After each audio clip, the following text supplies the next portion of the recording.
Ito ay isang seremonya ng pagsubok sa akademya ng manggising. Upang sukatin ang lakas at ranggo ng mga estudyante, tinatawag sila ng propesor isa-isa para pumasok sa isang espesyal na portal na patungo sa isang silid na may espesyal na demon heart na kayang sumipsip at sumukat sa enerhiya ng mga estudyante. Pagkatapos, ipapakita nito ang kanilang kasalukuyang ranggo at potensyal sa hinaharap para makita ng buong akademya. Karamihan sa mga estudyante ay lumalabas na mga E-rank lang. Ang ilan ay ipinagmamalaki ang pagkuha ng D-rank na may mataas na potensyal. Tapos humakbang ang pinakamagaling na henyo ng akademya. Siya ang mayamang tagapagmana ng pinakamalakas na guild at sabik ang lahat na makita ang kanyang resulta. Pumasok siya sa silid na dala ang puso, tiwala sa sarili na siya ang magiging pinakasikat at magiging numero 1 sa kasaysayan ng akademya. Ipinakita niya ang kanyang kapangyarihan at sa labas, naghiyawan ang lahat ng estudyante. Nakakuha siya ng mataas na antas na D-rank na may potensyal na umabot sa S-rank balang araw. Lalo namang ipinagmalaki ito ng kanyang mga kaibigan, kumbinsido na ang mayabang na lalaking ito ay isang pambihirang talento sa mundo. Isa sa kanila ay tinawanan pa ang isang mapagkumbabang batang lalaki na nagngangalang si Chen na susunod na papasok. Sigurado siyang mapapahiya lang si Chen, pero binaliwala lang siya nito at humakbang pasulong. Pumasok siya sa silid gaya ng iba, pero sa pagkakataong ito, natakot ang pusong demonyo. Hindi pa man lang gumagamit ng anumang kasanayan si Chen, nagpapakita na agad ng mataas na antas ng D-rank ang puso, na ikinagulat ng lahat. Tapos ginamit niya ang pinakamahinang skill card na kinain niya mula sa isang halimaw at madaling umabot sa C-rank. Habang pinoproseso pa ito ng lahat, lalo pang lumayo si Chen. Nagpalit siya sa mas malakas na class card at ngayon, nagpapanak na ang Demon Heart. Sa sandaling pinakawalan niya ang kanyang kapangyarihan, nabuo ang isang bagyo sa langit. Nagloko ang display ng rank, nagpapakita ng potensyal na S-rank. Nagulat ang mga propesor, pero simula pa lamang ito. Hindi nagtagal, ang isang S ay naging triple S-rank. At saka nagpakita ng error ang sistema dahil sa sobrang bigat ng load. Ngayon, natakot talaga ang mga propesor at nagmamadali silang pumasok sa testing room. Pagpasok nila, wasak ang buong silid. Ang puso ng demonyo ay sira, tuluyang patay. Hindi pa ito nangyari dati, kaya wala silang ideya kung anong nangyari. Samantala, ang ating bida ay kalmadong lumabas. Kinain niya talaga ang puso ng demonyo matapos niya itong aksidenteng mapatay sa sobrang lakas niya. Kaya sino ba talaga si Chen at bakit siya napakalakas? Well, isa siyang regressor na bumalik mula sa hinaharap kung saan sinakop ng mga demonyo ang buong mundo. Siya ang huling nakaligtas, nakipaglaban ng maraming taon, hanggang sa tuluyan niyang talunin ang haring demonyo sa pamamagitan ng pagsasakripisyo ng sarili kasama niya. At pagkatapos, matapos ang isang nakasisilaw na liwanag, nagising siya pabalik sa nakaraan, sa kanyang silid sa dormitoryo. Naguguluhan siya at iniisip kung napunta ba siya sa kabilang buhay. Ngunit nang tumingin siya sa labas ng bintana at nakita ang mga taong nakatayo doon, unti-unti niyang napagtanto kung ano ang nangyari.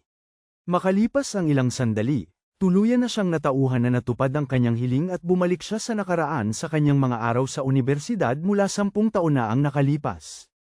Sa sandaling yun, lumitaw ang isang kakaibang hologram at ipinaalam kay Chen na ang pagsasama ng kapangyarihan ng katakawan ay natapos na. Habang nakatitig pa rin siya sa labas ng bintana, napagtanto niya na mayroon na lamang siyang 3 taon bago bumaba ang unang Demon Lord na si Wrath. Naaalala niya ng malinaw na ang Demon Lord na ito ang responsable sa lahat ng sumunod. Si Wrath ang nagbubukas ng mga pintuan ng impyerno at pagkatapos noon sumusunod ang iba pang mga Demon Lord isa-isa sa mundo ng mga tao.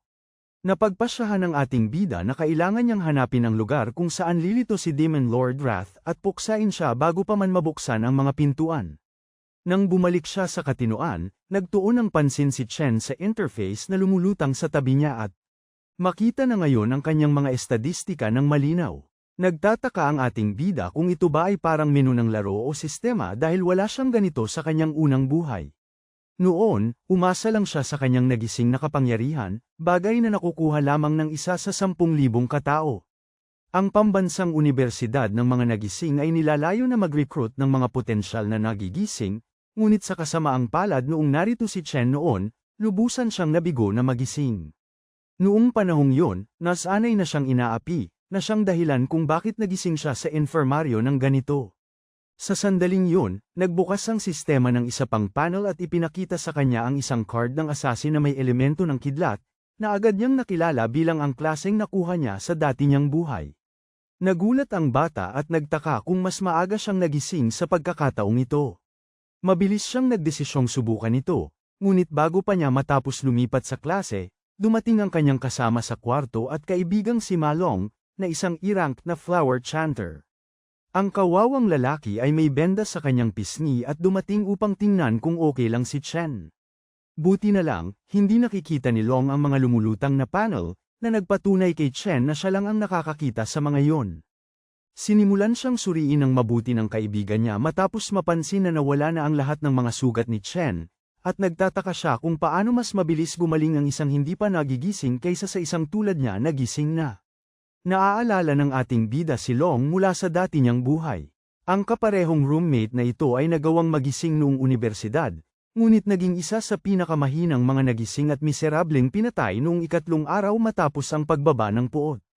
Ngumingiti ng tahimik si Chen habang tinitingnan niya muli ang matalik niyang kaibigan.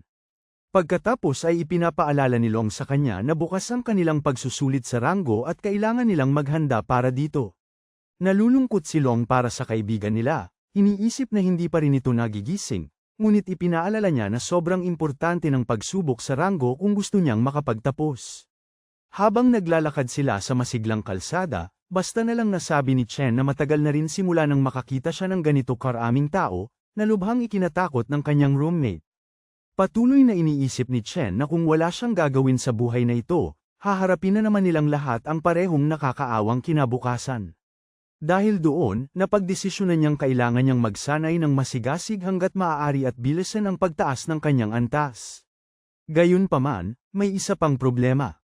Dahil sa ngayon, ang tanging paraan para magkaroon ng karanasan at tumaas ng antas ang isang nagising ay sa pamamagitan ng pagtalo sa mga halimaw sa loob ng mga lungga ng demonyo. Ang mga langgang ito ay kontrolado ng malalaking samahan, na nangangahulugang ang mga mahihina o mga tagalabas na tulad niya ay halos walang pagkakataong tumaas ng antas. Binuksan niya ang kanyang status window at pinag-aaralan ang kanyang mga stats, nagtataka kung saan siya nakatayo kumpara sa ibang mga nagising at maging sa mga halimaw mismo. Inuri ng pamahalaan ang mga nagising sa mga ranggo simula sa E hanggang sa S-class. Alam ni Chen na karamihan sa mga estudyante sa universidad ay nasa E-rank lang, na may iilan lang na halos umaabot na lang sa D-rank. Sinulyapan niya ang kanyang kaibigan at tahimik na kinutya sa kanyang isipan, nakaramdam ng kahit kaunting kumpiyansa na mas mataas ang kanyang rank kaysa sa kanya. Bigla, isang bola ang biglang lumipad papasok at tumama ng diretsyo sa kawawang nerd, tumalsik ang kanyang salamin at nabasag. Lumalabas na muli nilang nakasalubong ang bully na si Gong Cheng at ang kanyang mga alipors, yung mga nanakit sa kanila noong isang araw. Ngumisi si Cheng at tinanong ang nerd kung bakit hindi niya dinalhan ang mga kahon ng inumin gayong alam naman niyang nagbabayad siya dito. Mabilis na humingi ng tawad si Long at pupunta sana para bumili ng inumin gamit ang kanyang sariling pera, ngunit si Chen pumagitna at pinigilan siya, sinasabing si Cheng dapat ang humihingi ng tawad. Sa sandaling makita niya muli ang nambubuli, bumabalik si Chen sa masasakit na alaala ng kanyang nakaraan.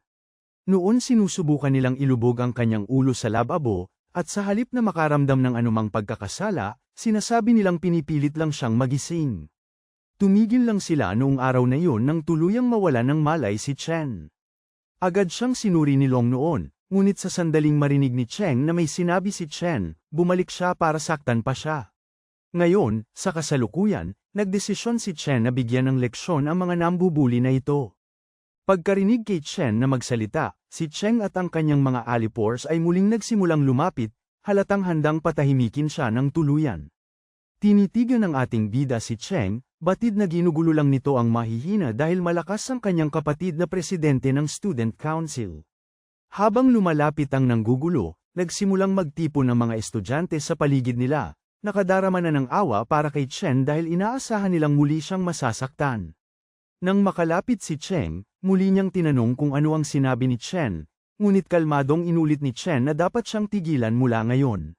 Sa pagkarinig nito, nawala ang pagtitimpi ni Cheng at agad siyang sinuntok. Sa pagkakataong ito, itinaas ni Chen ang kanyang kamao at madaling hinarang ang atake, itinulak pa nga ang bully paatras.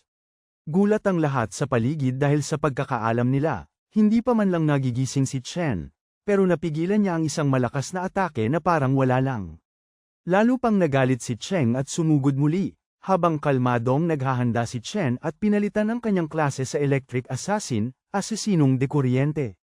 Nakatayo lang doon si Long na natigilan, habang iniaktibo ni Cheng ang kanyang baluti ng demonyo na hindi masira at sumugod pa sulong na may mabigat na atake. Bago pa man siya makalapit, sumugod si Chen una at pinatalsik siya sa pamamagitan ng isang suntok na puno ng kidlat. Hindi makapaniwala ang mga tao sa paligid nang makita nilang napalipad ni Chen, na kilala bilang mahina, ang siga sa paaralan sa isang suntok lamang. Kahit na matapos siyang bugbugin ng husto, ayaw pa ring kumalma ni Cheng at sinisigawan ang kanyang mga alipors na sumugod at gumanti para sa kanya. Samantala, nanginginig na ang mga tauhan niya pagkatapos makita ang ginawa ni Chen.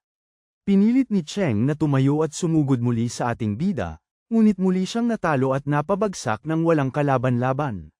Nang makita nilang nagulpi ng ganito ang kanilang sinasabing boss, agad na napagtanto ng mga tauhan na wala silang laban at agad na tumakbo palayo. Ang kawawang nerd na nakasaksi sa lahat ng ito ay lubos na natigilan, hindi makasara ang bibig habang hirap tanggapin na ang kanyang kasama sa kwarto na nabugbog lang kahapon ay biglang naging ganito kalakas. Si Chen naman ay napagtanto na katulad sa kanyang nakaraang buhay, kaya niyang lumipat sa kanyang kalagayang assassin kailan niya gusto, at kahit sa level 1 ang kanyang stats ay sapat na para kayanin ang mga awakeners na mababa ang level, na nangangahulugang ang kanyang kasalukuyang ranggo ay dapat at least D, pero mayroon pa siyang isang bagay na hindi pa nakukumpirma. Kahit matapos talunin ng isang tao, hindi pa rin siya binibigyan ng system ng kahit anong level up. Sa pag-iisip tungkol dito, muntik nang ituloy ni Chen na tapusin ang nambubuli habang nanunood ang lahat sa paligid na nagpapanik. Sa huling sandali, sumingit ang vice-presidente ng Student Council, si Ling Yu, at sinabihan si Chen na tumigil. Pinaalala niya na kahit na nagkamali si Cheng, sobra na ang antas ng pananakit na ito. Tiniyak niya na hindi na mangangahas pang guluhin siya ng nambubuli, at dahil doon, nagpa siya ang ating bida na pakawalan na siya. Habang umaatres, nagtataka si Chen kung bakit ganito kagap ang Student Council na sumaklolo at iligtas ang isang tulad ni Cheng, kahit na nagpapanggap lamang siya at hindi naman talaga. Talagang balak siyang patayin. Alam niya na ang mga taong tulad ng mga bully na ito ay kailangang parusahan ng tama, kung hindi ay patuloy nilang pipiliin ang sinumang mas mahina sa kanila paulit-ulit. Si Chen pagkatapos ay naglakad palayo kasama ang kanyang roommate, habang pinapanood siya ng mga tauhan ng bully mula sa malayo, nagtatago at nag-uusap sa kanilang sarili na hindi na nila dapat isipin pang muling galitin si Chen. Nang gabing yun, habang sinusubukan ni Long na sabihin sa iba pang mga roommate kung paano nagising si Chen at naging isang nakakagulat na kalakas na asasin ng kidlat, walang isa man sa kanila ang sumeryoso sa kanyang mga salita. Patuloy na ipinapaliwanag ni Long kung paano nagawang bugbugin ng husto ni Chen si Cheng, gayong dati naman ay mahina nilang kaibigan, pero para kay Xiang Zuo, na isang i-ranked na Nucleus Mage, parang biro lang ito. Tinatanong ni Zuo kung talagang naging malaking tao na si Chen, bakit nagpapakahirap pa rin siyang magsanay ng ganito. Sabi niya, kung totoong awakener ang isang tao, hindi na niya kailangan ang mga ganitong simpleng pisikal na pagsasanay. Nang marinig ito, nagkomento ang roommate nilang gamer na si Xiang Yu na sa naririnig niya, parang malakas ang tama ni Long sa ulo. Patuloy si Zuo, na sinasabing silang apat ay inilagay sa dorm na ito dahil sila ay ang pinakamahina sa ibaba, at kahit anong gawin nila, hindi magbabago ang katotohanan na yun. Dagdag pa niya na siya mismo ang pinakamalakas sa kanilang apat, habang sina Long at Yu ay tagapagtaguyod lamang. Nagpapabakat siya ng bahagya habang sinasabi sa sarili na imposible na si Chen ay maging isang lightning assassin. Mas malakas ang loob niya kaysa dati, at umaasa na baka umangat pa siya sa huling pagsusulit bago ang kanilang pagtatapos bukas. Samantala, ang presidente ng Student Council na si Gong Ting ay lumabas matapos tapusin ang isang training session sa isang i-ranked na Demon Lair, kasama si Ling Yu. Napansin niya na nakatayo pa rin doon ang kanyang nakababatang kapatid at tinanong kung ano ang ginagawa niya. Nagreklamo si Chung na hanggat naroroon pa ang taong bumugbog sa kanya, hindi siya mapakali. Paulit-ulit na kinukulit ni Chung ang kanyang kapatid, sinusubukang kumbinsihin siya na dapat siyang maghayganti para sa kanya. Kalmadong tiniyak ni Ting sa kanya na aayusin niya ang gulo na ginawa niya. Kalaunan sa hapagkainan, tinanong ng Vice-Presidente si Ting kung paano niya planong ayusin ang sitwasyon, at tinanong siya ni Ting kung talagang kasing lakas ng kanyang kapatid ang bata.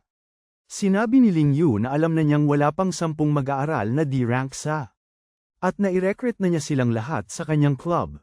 Ipinapaliwanag pa niya na ang iba ay hindi man lang nakaka-access sa mga lair ng demonyo tulad niya, na nangangahulugang walang ordinaryong tao ang makakalaban sa kanya. Sa kabilang banda, si Chen ay patuloy na tumatakbo ng mabilis habang nababasa sa ulan. Nagtakda siya ng layuning tumakbo ng 20 kilometro habang may dalang bag na may lamang 100 kilo, halos doble ng kanyang timbang. Naiintindihan niya kung gaano kahalaga ang basic training para itaas ang limitasyon ng lakas ng isang awa kenner, dahil kailangan ng mas malakas na katawan para makayanan ang mga kapangyarihang mataas ang antas. Habang tumatakbo siya, naalala niya kung paano napatay ang kanyang nag-iisang pamilya, ang kanyang kapatid na babae, nang bumaba sa mundo ng mga tao ang haring demonyo na si Galit. Maraming tao ang pinatay ng demonyo sa isang iglap, at namatay ang kanyang kapatid sa harap mismo niya. Itinakda niyang unang layunin ang pagtalo sa haring demonyong ito, dahil ang sandaling iyon ang simula ng lahat ng pagkawasak. Paulit-ulit na iniisip ni Chen na kung ang demonyo ay lumalakas na, kahit na mayroon pang 3 taon bago siya dumating, kailangan niyang higaitan ang paglakas na yun kung gusto niyang magkaroon ng kahit anong tsansa na manalo. Sa sandaling yun, tinawag siya ng kanyang kapatid na si Sion. Ang huling marinig ang kanyang boses pagkatapos ng mahabang panahon ay nagpatahimik sa kanya ng ilang sandali. Ipinaliwanag ng kanyang kapatid na hindi siya nakatawag kanina dahil abala siya sa isang kompetisyon, at idinagdag niya na ang problema nila sa upa ay maaaring malutas kung mananalo siya ng premyo.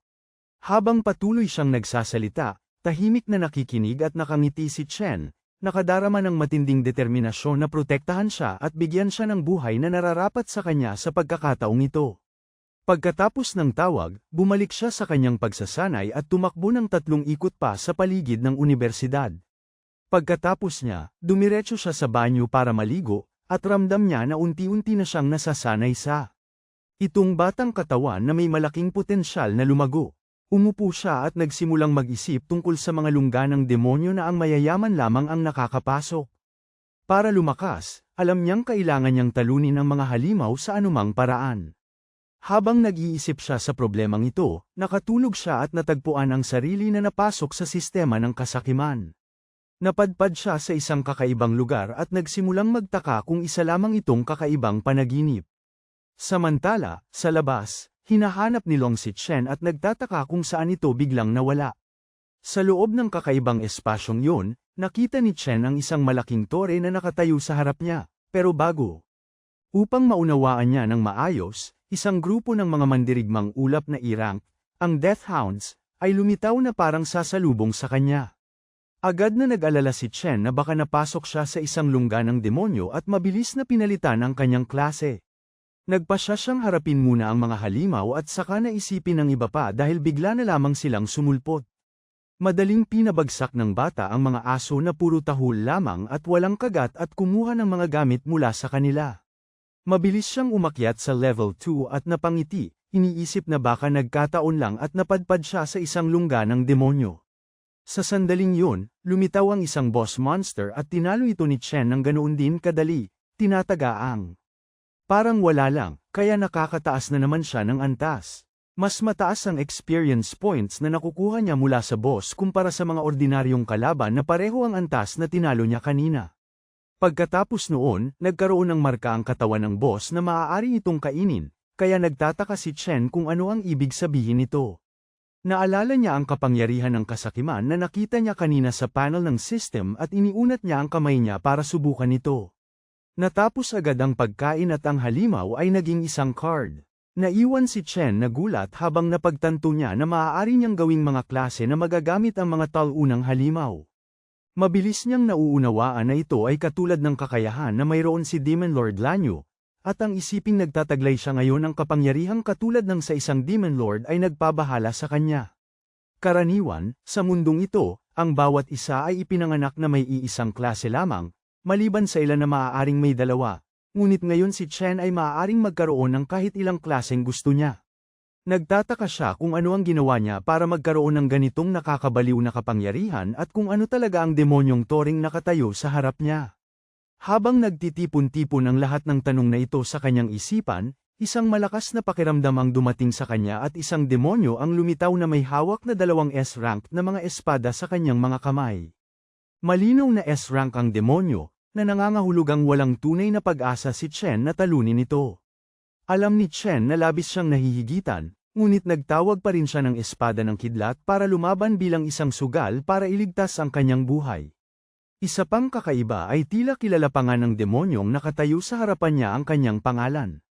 Habang lumilipas ang oras, nagpapalitan ng suntok si Chen at ang demonyo, bagamat malinaw na pinaglalaroan lamang siya nito. Sadyang iniiwasan ng demonyo ang mga mahahalagang parte at paulit-ulit siyang pinapatumba. Matapos itulak si Chen sa kanyang limitasyon, sa wakas ay nagsalita ang demonyo at inalok siya ng opsyon na ang demonyong Tore kasama nito kung gusto niyang mabuhay.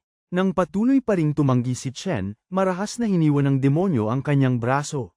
Nagbabanta itong tatapusin siya at ipinapaliwanag na nagpagan lamang ito sa kanya sa lahat ng oras dahil si Chen lamang ang may kakayahang makarating sa lugar na ito. Muling hinihiling ng demonyo na mag-isip siyang muli, ngunit hindi nawawala ng pag-asa si Chen at muling tumanggi. Sa kabila ng panganib na kinakaharap niya, sumisigaw siya habang sinasalakay ang sarili, determinadong tapusin ito, at muling umaatake. Sa lahat ng panahong ito, pinag-aaralan niya ang mga kilos ng demonyo at natutunan niya ang tungkol sa 0.4 segundo. Pag-iipon ng lakas bago ang bawat pagindayog.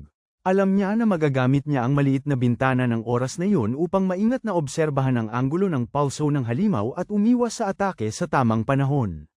Dagdag pa, natuklasan niya ang 0.2 segundong pagkaantala sa pagbawi na maaaring magbigay sa kanya ng maliit ngunit kritikal na pagkakataon habang ang demonyo ay walang laban, at plano niyang gamitin ang eksaktong sandaling iyon upang puntiryahin ang puso nito. Kahit na magawa niya ang mapanganib na maniobra na ito, lubos niyang napagtanto na ang isang ranggo na di tulad niya ay hindi kayang ganap na talunin ang isang ranggo na S, kaya ang kanyang pangunahing layunin ay pigilan pansamantala ang demonyo upang makalikha ng pagkakataong makatakas. Ginawa nga niya yun, at saka sumugod patungo sa nag-iisang pinagmumula ng liwanag na nakikita niya. Umaasa na baka yun ang tunay na labasan mula sa lugar na ito. Gayunpaman, nang malapit na siya sa pinagmulan, bigla itong naglaho, at sinabi ng demonyo na isa lamang itong ilusyon, at ang labasan na iniisip niya ay hindi umiiral saan man sa lugar na ito. Ipinaliwanag pa ng demonyo na ang palasyong ito ay hindi naman talaga isang tirahan ng demonyo, ngunit nagpahayag siya ng pagpapahalaga sa kung gaano kabilis na tukoy ng bata ang mga kahinaan sa kanyang mga atake. Ang demonyo sa wakas ay ipinakilala bilang ang Purgatory Rakshasa, at sinabi kay Chen na siya ay tunay nga na siyang makapagbibigay ng pag-asa. Habang pinag-aaralan ni Chen ng maigi ang katawan ng demonyo, napagtanto niya nang may pagkabigla na nakita na niya ang eksaktong itsura na ito dati sa demonyong Panginoon na si Lanyu. Bumalik ang alaala ng ating bayani sa labanan kung saan tuluyang nagwakas ang lahat. Ang huling laban na ipinaglaban niya bago ang pagbabalik, ang kanyang kalaban ay hindi ordinaryong demonyo. Sa kanilang pagtutunggalian, ang nilalang ay unang nag-anyong dragon, pagkatapos ay paulit-ulit na binabago ang kanyang uri sa iba pang nakakatakot na mga halimaw na mataas ang antas. Nagamit ito ng nagbabagang magma, makamandag na baging, at kidlat na mas malakas pa kaysa sa kanya. Sa mga pagbabagong anyo na yun, ang isa na talagang nakakuha ng kanyang pansin ay ang anyo na kamukhang kamukha ng demonyong nakatayo sa harap niya ngayon. Isang nakakagimbal na pagtanto ang tumama sa kanya. Ang bawat isang pagbabagong anyo ay tiyak na bahagi ng kakayahan ni Haring Demonyo Lanyu. Dahil ang kapangyarihang yun ay nananahan sa loob niya, ang demonyong nakikita niya ngayon ay ang kapangyarihan lamang ng kasakiman na nasipsip sa loob ng kanyang katawan. Ang kanyang matalas na hinuha ay tunay na humahanga sa demonyo. Kalmado nitong sinabi na siya ay tunay na karapat-dapat na magmana ng kapangyarihang umiiral sa loob ng buong dimensyong ito. Napakunot noo ang demonyo, naguguluhan sa kahulugan ng lahat sa dimensyon. Bigla, isang gininto ang susi ng kawalan ang lumitaw sa kamay ng demonyo. Ito ang tanging paraan para makapasok at makalabas sa higanteng tore sa likuran niya. Ipinaliwanag ng demonyo na nilamon ni Haring Demonyo Lanyo ang hindi mabilang na malalakas na halimaw. Ang pagbabantay sa tore na nagtatago sa pinakamalalakas sa kanila ay kanyang banal na tungkulin. Ngunit ngayon, pinili nitong ipasa ang mismong susi sa kanya. Nais ni Rakshasa na kanyang lamunin ang mga demonyong iyon, lumakas, at isagawa ang misyon sa kanyang lugar. Naguguluhan, tinanong ni Chen kung bakit tutulungan ng isang demonyo ang isang tao. Bilang sagot, sinabi ng nilalang na kahit sa mundo ng mga demonyo, may mga mabubuti at mas asama. Isang halimaw ang pumatay sa buo nitong angkan para lamang maglibang, parang isang karumal-dumal na pagpatay para sa kasiyahan. Simula noon, naghintay ito ng pagkakataong makaganti sa napakasamang nilalang na iyon. Ngayon, naniniwala itong nakita na niya ang may kakayahang tuparin ang pangarap na iyon. Sinabi nito sa binata na may tama sa kanya na siya ang kanilang pinakamahusay na pag-asa para sa paghihiganti. Agad na tinanong ni Chen kung sino ang taong yun. Sumagot lamang ang demonyo na lahat ng sagot ay naghihintay sa loob ng tore, nagsasalita sa isang malalim na tono gaya ng isang matandang pantas. Sa huling mga salita nito, inialay nito sa kanya ang lahat ng natitira nitong lakas. Bilang kapalit, sinabi ng demonyo na kailangan niyang maging pinakamalakas na tao sa buong mundo.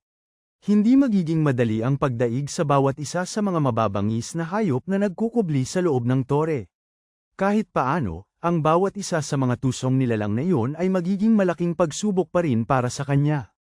Ibinigay ng demonyo ang huling babala nito, sinasabing tanging ang isang taong may matinding kagustuhan. Ang paglakas pa ay karapat-dapat sa kapangyarihan ng Purgatory Rakshasa. Iyan ang motibasyong kailangan para lipulin ang bawat haring demonyo na umiiral. Kasabay nito, ang kanyang katawan ay sumisikip sa isang nagliliyab na bilog ng enerhiya para kainin ni Chen. Agad siyang umaakyat ng 8 antas at nakukuha ang 2 sa mga espada ni Rakshasa. Nang walang pag-aalinlangan, tinanggap niya ang misyon, nagpapangakong tutuparin ang huling hiling ng bumagsak na mandirigmang bituin gaya ng ipinangako. Bukod pa sa pagtaas ng kanyang mga stats, nabuksan niya ang kakayahang sumipsip ng kapangyarihan mula sa mga patay na tao at demonyo, kasama na ang pagmanipula ng grabidad. Pagsapit ng umaga, dahan-dahan niyang idinilat ang kanyang mga mata, nagising sa loob ng dorm na parang ordinaryong araw. Bigla siyang napabalikwas nang umalingaw-ngaw ang isang malakas na boses sa silid.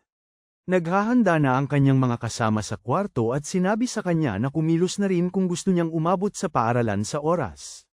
Nang mapansin niyang buo at walang galos ang kanyang katawan, inisip niya kung ang lahat ng naranasan niya ay isang kakaibang panaginip lamang.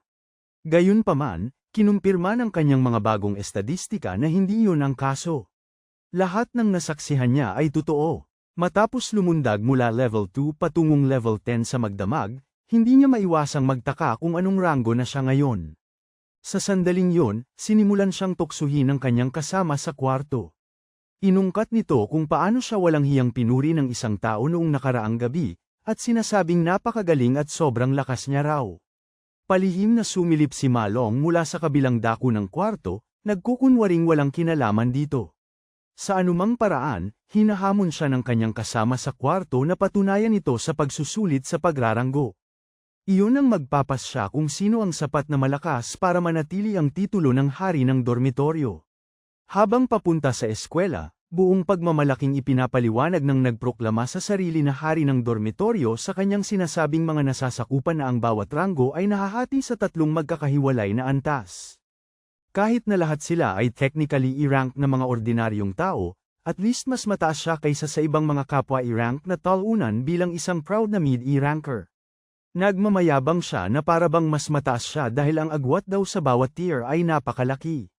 Gigil at sobrang kampante, sinasabi ng payaso na sobrang lakas daw niya kaya sigurado siyang umangat na siya ng isang tier mula noong nakaraang assessment. Inis na inis, sinabi ni Malong sa kanya na tumigil na sa pagbibiro at magpakitang gilas na lang, at subukang makakuha ng D-rank man lang ngayon. Sa ganoon, baka tumigil na rin sa wakas sa kakadada ang hari ng dormitoryo. Di nagtagal, dumating ang mga lalaki sa paaralan, kung saan ang lahat ay sabik na nagtipon para sa seremonya ng pagraranggo. Ang mga bully ay naglakad na parang pag-aari nila ang buong campus, sinisiraan ang sinumang sumubok na tumingin sa kanila sa maling paraan. Kahit ang mapangutyang ngiti ng hari ng dormitoryo ay nawala na parang nawala ang kanyang ama nang makita niya sila. Ngunit katulad niya, ang mga bully ay halos mawalan din ng lakas ng loob. Mula sa kung saan, nagsimula silang yumukod ng may paggalang kay Big Brother Chen nang walang pag-aalinlangan. Unti-unting napagtanto ng kanyang mga kasama sa kwarto na marahil lahat ng sinabi ni Malong ay hindi naman pala kalokohan. Hindi pinapansin ng bata natin ang mga payaso at nag-aasikaso lang ng sarili niya. Tapos, may bagong humamon na nagpasyang hamarang sa kanya. Ang lalaking nagpapanggap na pulis ng eskwelahan, si Gian na opisyal ng Student Council, ay nagbigay sa kanya ng napakagalang na babala. Lumalabas na personal siyang pinadala ng presidente ng Student Council para disiplinahin ang hanggal na naglakas loob na magtaas ng kamay laban sa kanyang mahal na kapatid. Agad na nagsipagwatak-watak at nagtago ang lahat ng kaibigan ni Chen. Takot na takot sila kay Gian, ang tagapagpatupad na humahawak sa lahat ng maruming gawain para sa presidente ng Student Council. Hindi maintindihan ng mga kasama niya sa kwarto kung bakit biglang pinupuntirya ng halimaw na D-rank ang bata natin. Lumapit siya mismo sa personal na espasyo ni Chen. Ipinagmamayabang ng tapat na alipors ng presidente na dahil sa matalas niyang pang-amoy, kaya niyang husgahan kung gaano kalakas ang isang tao. At sa ngayon, ang naamoy lang niya sa kanya ay isang kaawa-awa at mahinang talunan. Natuwa sa insulto, agad siyang sumagot ng hindi nag-aatubili. Nawala sa sarili si Gian nang tawagin siyang aso. Bago pa man tuluyang magsimula ang gulo, inutusan siya ng malaking puno ng pups na tumigil bago pa sila makagawa ng eskandalo sa publiko. Pagkatapos mag-imbestiga, natuklasan niya na ang kanyang nakababatang kapatid pala ang unang nagsimula ng away. Ang pagkakabugbog ay resulta lamang ng pagsuntok sa isang taong mas malaki sa kanya. Pagkatapos nito, sinaman siya ng tingin ng presidente na mas matalim pa sa mga punyal. Ngunit hindi man lang natakot ang ating bida. Sa sandaling yun, inanunsyo ng isang propesor na opisyal nang magsisimula ang seremonya ng pagtatasa ng ranggo at hiniling sa lahat ng naroroon na estudyante na lumapit kapag tinawag ang kanilang pangalan. Nang marinig yun, sinabi ng presidente sa kanyang alaga na aalis na sila. Ipinapalagay niya na isang beses lang yun at hindi nagagawa ng gulo si Chen pagkatapos nilang takutin. Nagmamasid mula sa itaas. Nagtatakang nagtanong ang isang lalaki sa vice-presidente kung bakit niya pinapanood ang seremonya ng pagraranggo ngayon. Nagtataka siya kung may rookie na nakakuha ng kanyang interes. Bahagyang ngumiti ang babae, sinasabing magiging kawili-wili ang taong ito. Maya-maya, inanunsyo ang pangalan ni Shang-Su. Bahagyang kinakabahan ang dorm king habang humahakbang siya sa pinto. Ganap na nag-iba ang atmosfera sa kabilang banda. Nakikita mo na ang pagtatasa ay isinasagawa isa-isa sa loob ng isang espesyal na kuweba ng demonyo. Sa loob, isang puso ng demonyo na konektado sa mga cable ang sumusukat sa ranggo at potensyal ng isang awakener sa pamamagitan ng pagsipsip ng kanilang enerhiya. Kapag pinakawalan ng gising ang kanilang pinakamalakas na kapangyarihan, bumabalik ang signal sa Earth, kung saan lumalabas ang resulta ng kanilang pagsusuri. Lumalabas na pareho pa rin ang ranggo ng hari ng dorm tulad noong nakaraan. Gayunpaman, naguguluhan ang propesor dahil mas matagal lumitaw ang kanyang potensyal kaysa sa inaasahan. Tinitigan ng maigi ni Malong ang nagbabagong numero. Pagkatapos ng matinding pag-aabang, lumabas na silang ang pinakamataas na potensyal ni Shang-Su. Lumabas ang hari na mukhang malungkot, napagtanto na ang lahat ng pag-unlad na akala niya ay nagawa niya ay nasa isip lang niya. Sinusubukan siyang aliwin ng kanyang mga kasama sa kwarto, sinasabi na pare-pareho naman silang lahat. Nakastock siya sa E-rank na may potensyal na umabot sa C-rank lang. Ilang sandali lang, lumabas ng buong pagmamalaki ang sunod senior ng presidente. Mas mababa pa rin siya sa D-rank, pero may potensyal siyang umabot sa A. Nagsisimula ng mawalan ng pag-asa ang mga kasama ni Chen sa kwarto, dahil halos 10 estudyante na ang nakita nilang umabot sa D-rank. Kahit ang mga propesor ay nagtataka na ang daming estudyante ang nakarating na sa grade D, bihira sa mga estudyanteng hindi nakakaranas ng tunay na laban ang makaalis sa E-rank. Tuwang-tuwa, tinawag nila ang susunod na estudyante, ang presidente na nagdadala ng inaasahan ng lahat sa kanyang balikat. Sabay-sabay na bumaling ang mga mata kay Gongting, ang estudyanteng isa ng guildmaster, habang naglalakad siya sa entablado. Nanatiling kalmado ang ating bata, at matiyag ang naghintay sa mga resulta. Alam ng lahat sa akademya na si Gang Ting ay mababa pa lamang sa D-rank 2 taon ang nakalipas. Ang naitalang pinakamataas na grado sa akademya ay gitnang D-rank, kaya nagtataka ang mga tao kung itataas na ba ng presidente ang pamantayan. Sa loob ng yungib ng demonyo, dahan-daang bumukas ang mga mata ng puso ng demonyo sa kanyang presensya. Hindi maipamalas ng presidente ang lahat ng kanyang makakaya. Gayunpaman, dala niya ang matinding pagnanais na magtapos ng may ingay sa seremonya ng pagtatapos. Iniuukit ang kanyang pangalan sa mga aklat ng kasaysayan bilang numero 1. Nang makita ng mga propesor ang kanyang potensyal na marka na kumikinang na ginto, sila'y napapikit sa hindi makapaniwala. Ang kanilang mga hinala ay kinumpirma ng ang mataas na dinaranggo ni Gang Ting ay lubos na humanga sa kanila. Hindi lamang yun, sumabog ang kagalakan sa buong madla nang makita ang unang potensyal na S na ranggo sa kasaysayan. Ang mga tauhan ng presidente ay walang tigil na pumupuri sa kanilang amo. Maging ang mga kasama sa kwarto ni Chen ay nag-iinit sa inggit habang pinapanood ang pagsilang ng isang alamat sa kanilang harapan. Tahimik na pinag-uusapan ng mga propesor sa kanilang sarili na ang balita ay dapat ipadala agad sa administrasyon. Kailangan nilang tratuhin ng may lubos na pag-iingat ang kanilang mahalagang kandidato na S-rank, tinitiyak na hindi siya makaalis ng bansa. Bukod pa rito, siya ang pinakabatang estudyante na sangkot sa guild sa akademya. Halos garantisado na ang pangalan ng kanilang paaralan na mamamayani sa mga balita. Nagmamasid mula sa itaas, napagtanto ni Principal Yuanlong na alam na ni Vice President Yu ang tungkol sa kanyang potensyal. Iyon mismo ang dahilan kung bakit siya personal na dumating para panuorin ang seremonya. Gayunpaman, pinasarap niya ang usapan sa pagsasabing hindi lamang siya ang pinunta niya para obserbahan ngayon. Bukod sa magarbo na presidente, may isa pang estudyante na mas nakakakuha ng kanyang atensyon. Tamang-tama, ang estudyanteng yun mismo ang sumunod na tinawag sa entablado. May naisip na magandang ideya si Jin at nagpas siyang tuksuhin ng mahiwagang urban legend, habang hinihikayat itong huwag matulad sa mga kapwa niyang E-rank. Sabi niya, magiging katatawanan sila kapag nangyari yon, at kaiya-iya pa nga para sa kanila na magpakita sa isang prestihiyosong kaganapan.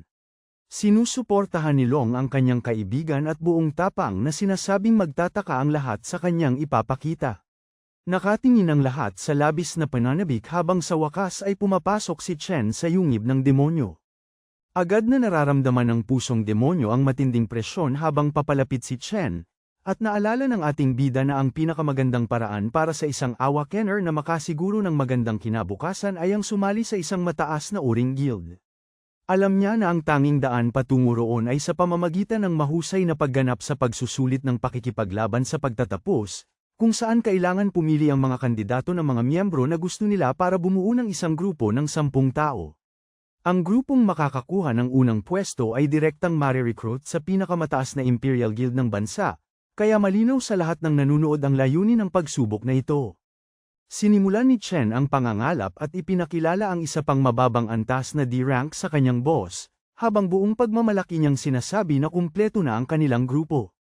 Ipinaliwanag niya na nasa kanila na ang lahat ng D-rank kasama ang kapatid ng presidente sa kanilang team, kaya walang posibilidad na hindi sila manalo ng unang pwesto. Naiintindihan ni Chen na ang malalakas na estudyante ay magtitipon upang buuin ang pinakamalakas na grupo, habang ang mahihina ay magsasama-sama rin, na lumilikha ng isang mahigpit na kapaligiran kung saan ang mga mahihina ay iniiwan at inaalis ng walang pag-aalinlangan. Lumipas ang ilang oras, nagsimulang mag-alala si Long kung bakit walang pagbabago sa screen, at mabilis na naghinuha ang mga tao na siguradong mahina si Chen kaya hindi man lang marehistro ng sistema ang kanyang presensya. Pagkatapos, kinumbinsi ni Chen si Ting na walang kwenta ang mga natitirang estudyante, kaya dapat na lang silang umalis nang hindi nag-aaksaya ng oras. Ngunit, nang handa na silang umalis, biglang kumislap ang screen at lumabas ang isang mataas na D-rank, na nagdulot ng kaguluhan sa mga tao, habang gulat na gulat ang kanilang mga mukha. Ang Pangulo, kasama ang konseho ng mga mag-aaral, ay nagulat din sa hindi inaasahang resulta na ito, ngunit agad na nakita ng sistema ang kakaibang paglihis sa loob ng mga resulta. Lumalabas na ginagamit ni Chen ang sistema upang sukatin kung ano ang magiging katumbas ng kanyang level 10 base stat sa kanyang hindi nagbabagong pisikal na anyo sa panahon ng pagsusuri. Pagkatapos niyang makita ang ranggong D, nagpalit siya ng klase sa Infernal Death King, na siyang kanyang pinakamahinang klaseng natamo sa ngayon. Agad na lumipat ang ranggo mula mataas na D patungong gitnang C, na labis na ikinagulat ng mga tao habang nahihirapan ang konseho na paniwalaan na gumagana pa rin ng maayos ang makina.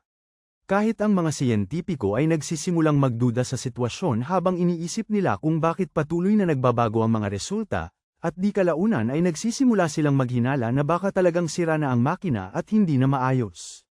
Sa mismong sandaling yun, may lumitaw na hindi pagkakapantay-pantay sa loob ng puso ng demonyo, at muling nagbago ang mga resulta sa kakaibang paraan.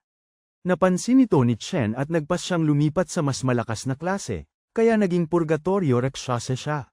Kinakabahan ang puso ng demonyo, habang lumakas ang bagyo sa labas ng lungga ng demonyo, at Jian sumisigaw sa pagkalito, sinasabing itinuturing itong isang tanda mula sa langit na nagpapahiwatig na binabago ng kasaysayan ang sarili dahil ang kanilang dormitoryo ay nakalikha ng isang pambihirang nilalang. Sa sumunod na sandali, ang potensyal ay biglang tumaas sa S-rank, na lubos na ikinagulat ng mga siyentipiko at ni Pangulong Ting sa kanilang nasaksihan. Gayunpaman, biglang nagpakita ang sistema ng babala na ang potensyal ng gumagamit ay lumampas sa pinakamataas na kapasidad nito at hindi matukoy sa ilalim ng kasalukuyang mga limitasyon. Halos tumigil ang paggana ng utak ni Jian tulad ng isang computer na nag-blue screen dahil halos lumabas ang kanyang kaluluwa sa kanyang katawan sa sobrang pagkabigla. Habang nagsisimulang gumuho ang sistema dahil sa labis na presyon, nagmamadaling sumugod ang mga siyentipiko sa pagpapanik upang tiyakin na walang anumang kapahamakan ang aabot sa estudyante sa anumang paraan. Ngunit nang sa wakas ay dumating sila, natigilan sila sa pagtataka nang makita ang isang tuyot na pases na nakaupo kung saan dating naroon ang puso ng demonyo, dahil lubos na itong naubos dahil sa labis na paggamit. Lumalabas na maaaring natakot ng kaunti ni Jian ito, ngunit sa huli ay kinakain pa rin niya ito at nakakuha ng kakayahang makita ang ranggo ng kahit sino habang tumatanggap din ng mga babala tungkol sa mga posibleng panganib sa malapit. Lumabas siya sa tahanan ng demonyo at nagulat nang makita ang ranggo ng bawat tao sa harapan niya, pero napansin niya agad na itinago rin ng presidente ang tunay niyang kakayahan at lumalabas na isa lamang siyang karaniwang C-rank.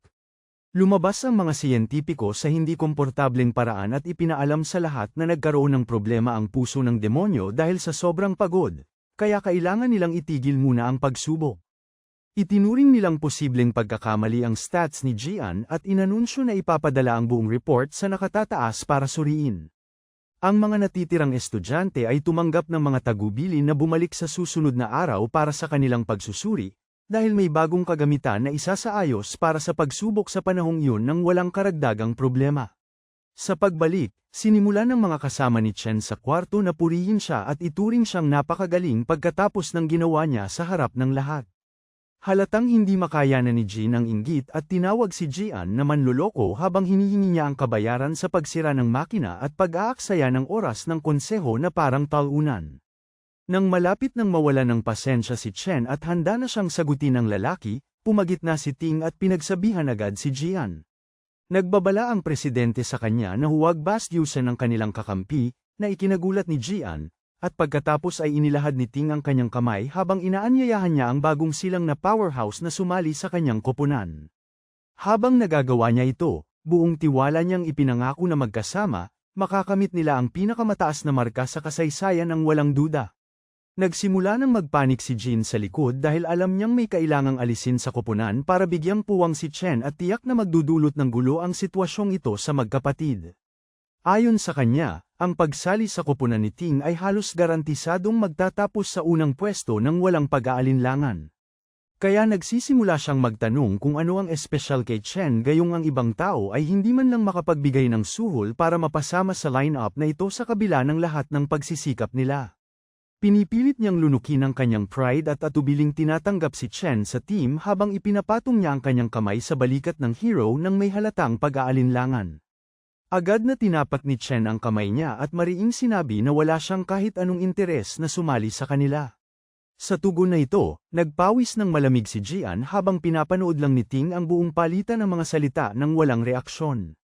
Sinungitan ni Jin si Chen at sinabing wala siyang ideya sa ginagawa niya dahil ang team nila ay nangunguna sa buong paaralan nang walang kalaban. Tumalikod si Chen at umalis habang sinasabi na wala siyang pakialam sa kanila at tinawag ang buong grupo nila na masyadong maingay para pakisamahan kahit sandali.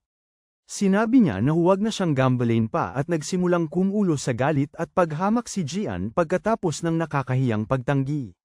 Mabilis na kumalat ang tsismis sa buong paaralan tungkol sa pagtanggi ni Chen at karamihan ay nag-aakala na balak niyang kunin ang unang pwesto para sa kanyang sarili pagkatapos ng pagbubunyag ng kanyang mid-tier C rank. Ang buong paaralan ay nakakita ng magandang panoorin habang nagsisimula ang drama. Samantala, ang mga kasama ni Chen sa kwarto ay lubos na nasisiyahan sa pagkakita ng labis na kahihiyan na kumalat sa mga mukha ni Jian at Ting pagkatapos ng hayagang pagtanggi ng walang awa. Kalmadong sinabi ng presidente kay Jian na huwag mag-alala kung may sariling plano si Chen habang nananatili siyang kalmado. Kasabay nito, ang principal na nanonood sa buong pangyayari ay napabuntong hininga dahil nabigo siyang magkasundo ang mga bata tulad ng orihinal niyang inaasahan. Gusto niya silang magtulungan at basagin ang isang bagong record ng paaralan, ngunit iginiit ni Ling na mas magiging kawili-wili ang sitwasyon sa ganitong paraan. Ipinapaliwanag niya na lumaki si Ting na may gintong kutsara sa bibig, kaya ang ganitong pagtanggi ay tiyak na maituturing niyang isang direktang deklarasyon ng gera. Ipinapaalala niya sa punong guro na ang kanilang presidente ay hindi basta-basta kalaban sa anumang sitwasyon kapag nasaktan ang kanyang pride. Patuloy na nagrereklamo si Jian at sinasabing mataas ang tingin ni Chen sa sarili dahil lamang sa isang pagkakamali sa test na nagpakita ng C rank, pero ipinahihiwatig ni Ting na posibleng hindi naman talaga mali ang resulta. Inaamin niya na kahit parang halos imposible, hindi pa rin niya maaaring hayaan ang kahit sino para agawin ang kanyang unang pwesto sa kanya sa anumang kondisyon. Naalala ni Jian na malamang si Chen ay isang normal na estudyante lamang na walang karanasan sa laban, samantalang ang mga miyembro ng konseho ay mga elitista na palihim na nagsanay sa loob ng isang lugar na parang pugad ng demonyo upang maabot ang kanilang kasalukuyang antas. Iminungkahi niya na personal niyang puntahan at bigyan ng aral si Chen para sa kanyang kawalang galang, ngunit pinutol ni Ting ang kanyang iniisip at nagtanong kung ang kanilang presidente ay mukhang masyadong maliit para kumilos ng ganito. Agad na napagtanto ni Jian ang kanyang pagkakamali at humingi ng tawad, habang kinakansela ni Ting ang kanilang plano sa karaoke at sinabihan si Jian na asikasuhin ang lahat ng mag-isa nang walang karagdagang gabay.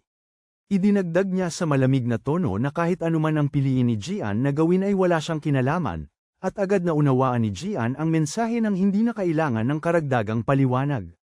Pagkalipas ng mga 10 minuto, lumapit kay Jian ang isang impormante at nagulat na umalis na si Chen sa paaralan matapos niyang banggitin na kailangan niyang umuwi sandali.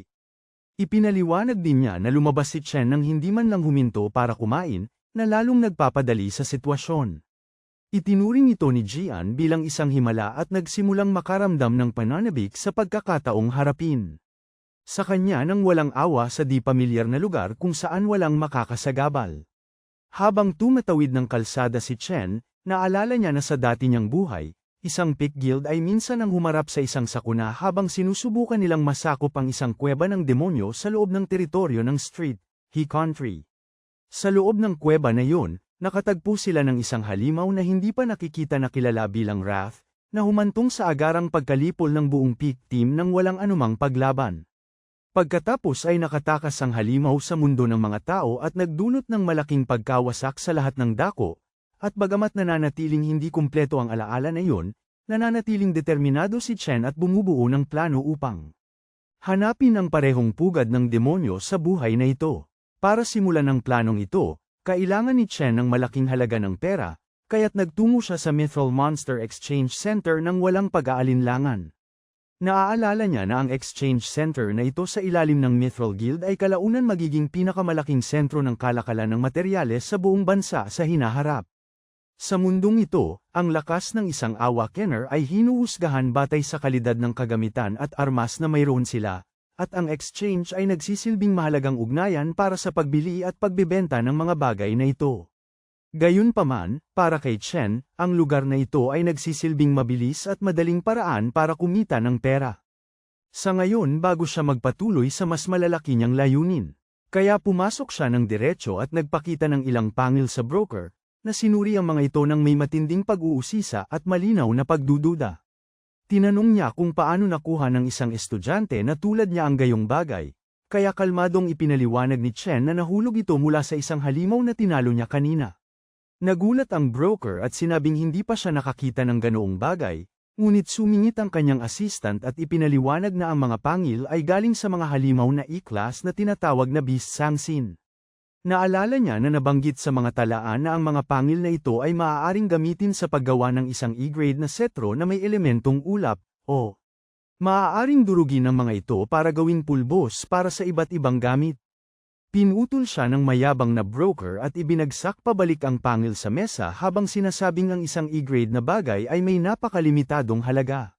Sinimulan niyang ipagmalaki na ang kanilang palitan ay gumagana bilang isang VIP system, kung saan nakikipag-ugnayan lamang sila sa mga awakeners na may pagkakakilanlan at mataas na katayuan sa lipunan. Sinasabi niya na D-grade na bagay pataas lang ang kanyang inaasikaso, at ginagamit yun bilang katwiran para hindi kilalanin ng isang mababang uri na E-grade na bagay.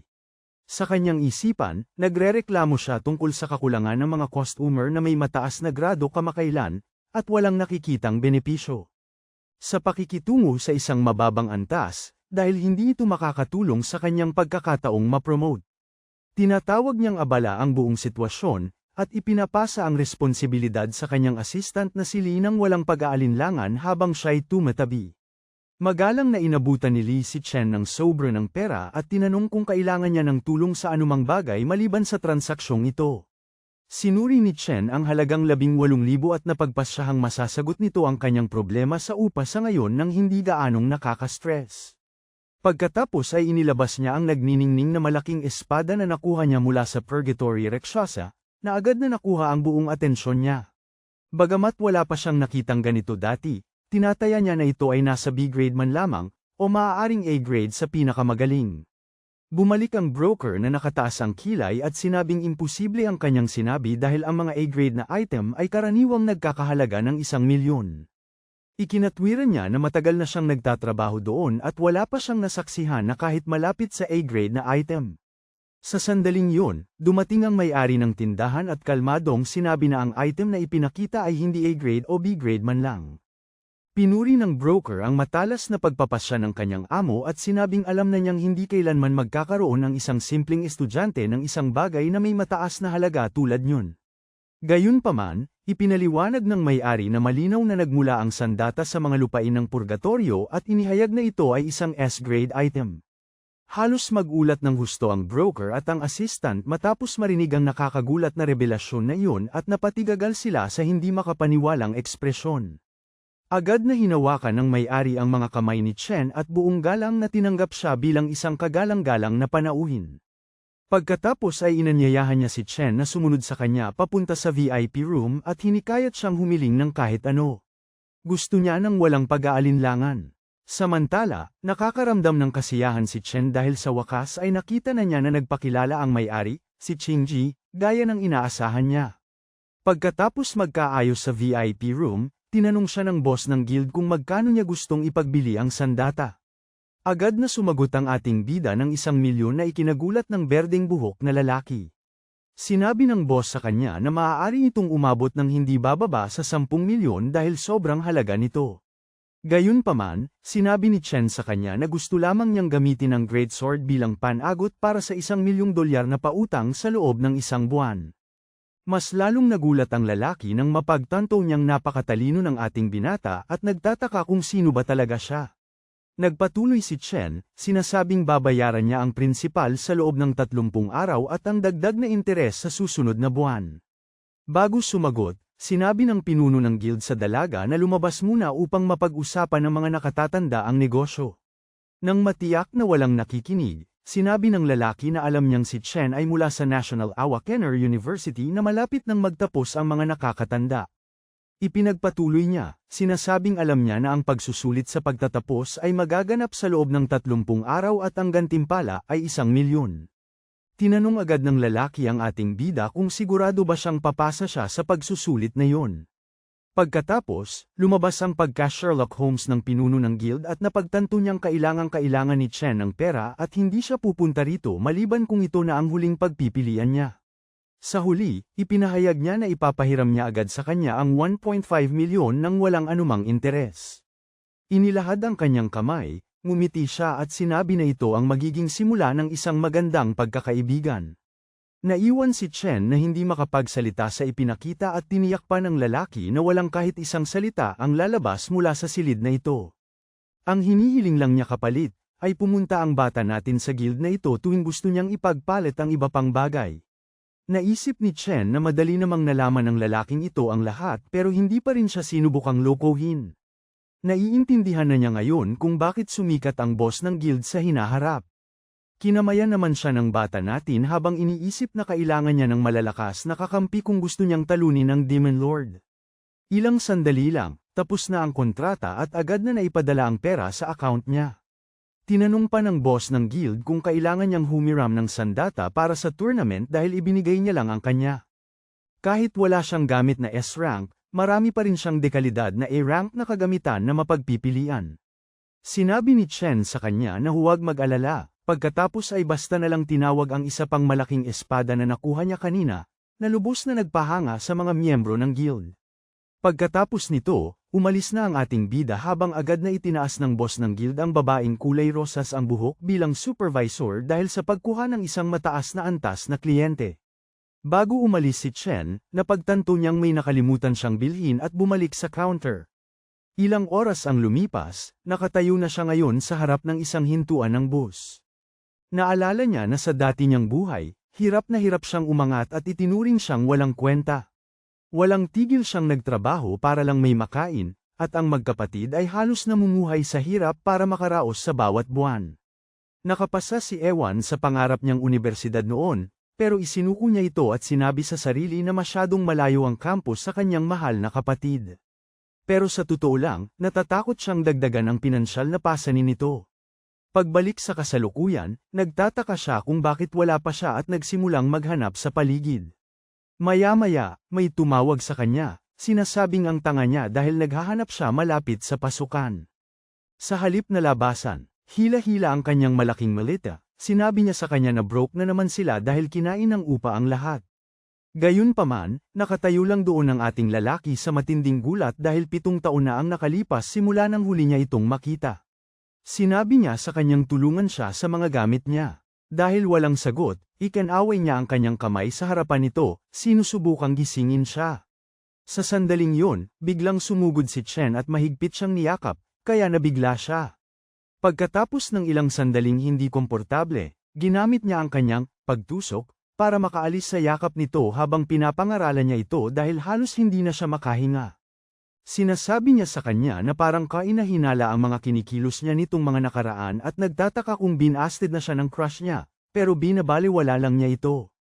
Naglakad na silang dalawa habang patuloy siyang daldal ng daldal tungkol sa mga pagsusulit niya. Kahit ganon, sobra-sobra ang kasiyahan ni Chen na makinig sa lahat, sinasabi sa sarili niya na hinding-hindi niya hahayaang may mangyari sa kanya sa buhay na ito. Samantala, sa isang eskinita, may ilang masasamang loob na naghihintay ng isang bagay. Matapos kumpirmahin na dadaan dito ang ating bida, sinabi ni Jian sa kanyang mga tauhan na magtago hanggang sa lumitaw ang kanilang target, sa kanila sabay-sabay na sagodin. May baliw na ngiti sa kanyang mukha, sinasabi niya sa sarili na siguradong paparusahan niya ang sa lalaki sa ginawa niya. Tinatanong siya ng isa sa mga siga kung magkakaproblema sila kung lumala pa ang sitwasyon. Sabi ng Cloud Assassin na gusto lang sana niyang bigyan ng leksyon ang lalaking iyon, pero talagang napaikan siya sa nangyari sa kanya kamakailan. Inaalala kung paano siya pinahiya ni Chen, sinabi niya sa mga besurero na mag-iwan ng para sa kanya at isinusumpa niya na bibigyan niya ang ating bida ng leksyon na hindi niya malilimutan. Nagmamayabang si Jian na siya ang pinakamagaling na Cloud Assassin, at naglalaway habang iniisip ang hitsura ng kanyang target. Bumabalik sa ating bida. Pinaalala niyon sa kanya na kakaiba ang kinikilos niya at nagtataka siya. Kung dahil ito sa mga pagsusulit, ipinagkikibit balikat niya ito at sinasabing hindi dapat masyadong isipin ng isang mahina na tulad niya ang tungkol dito. Ipinaalala ng kapatid sa kanya na lagi niyang sinasabi na magpatuloy lang siya kahit anuman at ipaubaya na lang ang iba sa tadhana. Sinusubukang pasiglahin siya. Nagsimula siyang kumanta ng isang nakapagpapasiglang awitin habang naglalakad sila papasok sa eskinita. Bahagyang nagulat si Chen na napansin niyang madali siyang nagbago, ngunit napagtanto niya na hindi nito alam na nagising na ang kanyang mga kapangyarihan at yumaman na siya. Naririnig ang kanyang may kumpiyansang sagot na okay lang siya, nagtataka siya kung dahil lang ba yun sa kanyang pagkalalaki. Umiling si Yun habang iniisip niya na ang kanyang kapatid ay sa wakas nagiging isang lalaki. Samantala sa malayo, sinabi ng isa sa mga siga kay Jian na may isang babae kasama ang kanilang target. Ikinatuwa yun ng lalaki ng labis dahil walang kamera sa eskinita at hindi sila mahuhuli. Gayunpaman, agad na napansin ng ating lalaki ang masamang intensyon at natanto na sila ring mga masasamang loob mula sa student council. Naglabas ng ilang AirPods na hindi sikat ang brand, inilagay niya sa tainga ng kanyang kapatid at sinabi sa kanya na pakinggan ang isang kantang kinagigiliwan niya kamakailan na ikinagulat niya dahil hindi niya kailanman nakikinig sa musika, ngunit nagpasya siyang sumama na lang para mas maintindihan siya. Pagkatapos ay lumingon siya at tinitigan ng masama ang mga walang pusong taong dahan-daang lumalapit. Habang tumutugtog ang musika sa background, sa wakas ay nagsimula ang labanan habang sumugod ang mga masasamang loob. Agad na lumipat si Chen sa kanyang lightning class at naalala niya na 7 taon na ang nakalipas mula nang mawala ang kanyang nag-iisang pamilya at ngayon lang, muling nagkasama. Napuno ng galit, nagtataka siya kung saan nila nakuha ang kanilang lakas ng loob at sumugod pasulong na parang kidlat. Dinurog ng ating bida ang kanyang binti sa una at pinatalsik siya pabalik habang ang iba ay nagsisimulang magpawis. Kinargahan niya pagkatapos ang kanyang kamao at nagbigay ng suntok sa mukha sa 3 ng sunod-sunod bago tapusin ang ika-4 sa isang malakas na tuhod. Isang matapang na basurero ang sumubok umatake, ngunit hinawakan lang ni Chen ang kanyang kamay at binali ito na parang spaghetti. Umungol ang lalaki sa sakit at pagkatapos ay nakatanggap ng isang malakas na suntok sa kanyang ilong. Nakita ni Jian na nagpapalipad-lipad ang kanyang mga kasama, natigilan siya sa gulat at nagtataka kung paano naging ganoon kalakas ang ating bida. Hindi tumigil si Chen doon at patuloy na sumuntok sa lahat ng direksyon habang ginagawa niya. Patungo sa assassin ng ulap. Nang sa wakas ay maabot niya ito, sinubukan ni Jian na kumbinsihin ang kanyang sarili na siya ang pinakamalakas na assassin at hindi siya maaaring matalo. Dahil isa siyang matulunging tao, ibinalik siya ng ating bida sa realidad sa pamamagitan ng isang malakas na suntok na nagpatamba sa kanya. Gayunpaman, hindi siya tumigil doon at sumugod pasulong at nagpakawala ng kombinasyon ng mga suntok na nagpatanggal ng ilang ngipin. Gamulong ang assassin ng ulap sa lupa na parang tumbleweed at bumangga sa isang pader. Sinubukan niyang imulat ang kanyang mga mata at nakita ang isang nakakatakot na tingin na nakatitig sa kanya. Tinitignan ng ating bida si Jian, na ngayon nawala ng dangal, at pinaalala sa kanya na sinabi na niyang lumayo siya sa kanya. Tinitigan niya ito sa mata at tinanong kung hindi ba niya maintindihan ang simpleng salita. Ang lalaking bagbog sarado ay halos hindi na maramdaman ang kanyang mga binti, at maraming buto sa katawan niya ang bali. Napagtanto niyang nagkamali siya ng binangga, halos pabulong siyang humingi ng tawad. Pinatahimik siya ni Chen sa pamamagitan ng paghawak sa kwelyo niya at idiniin ang isang punyal sa kanyang mukha. Nakikita ito ng Mr. Top Assassin sa kanyang mga mata. Wala siyang pag-aalinlangan na pumatay. Hindi siya nagtataglay ng katangian ng isang normal na estudyante. Hindi maiwasan ni Jian na magtaka kung anong klaseng impyerno ang bumago sa isang tao para maging halimaw na katulad ni Chen. Sa malamig na sama ng loob, sinabi niya sa lalaki na tandaan nitong mabuti ang kanyang mga salita kung ayaw niyang maulit ang bangungot na ito. Hindi siya magdadalawang isip na saktan sila ng husto sa susunod na may gawin silang katarantaduhan ulit. Iyon ang kanyang huling babala sa kanila. Tapos, idinagdag pa niya bilang diin. Kung magtangka man lang silang lumapit sa kapatid niya, handa siyang tanggalan sila ng mahal sa buhay isa-isa.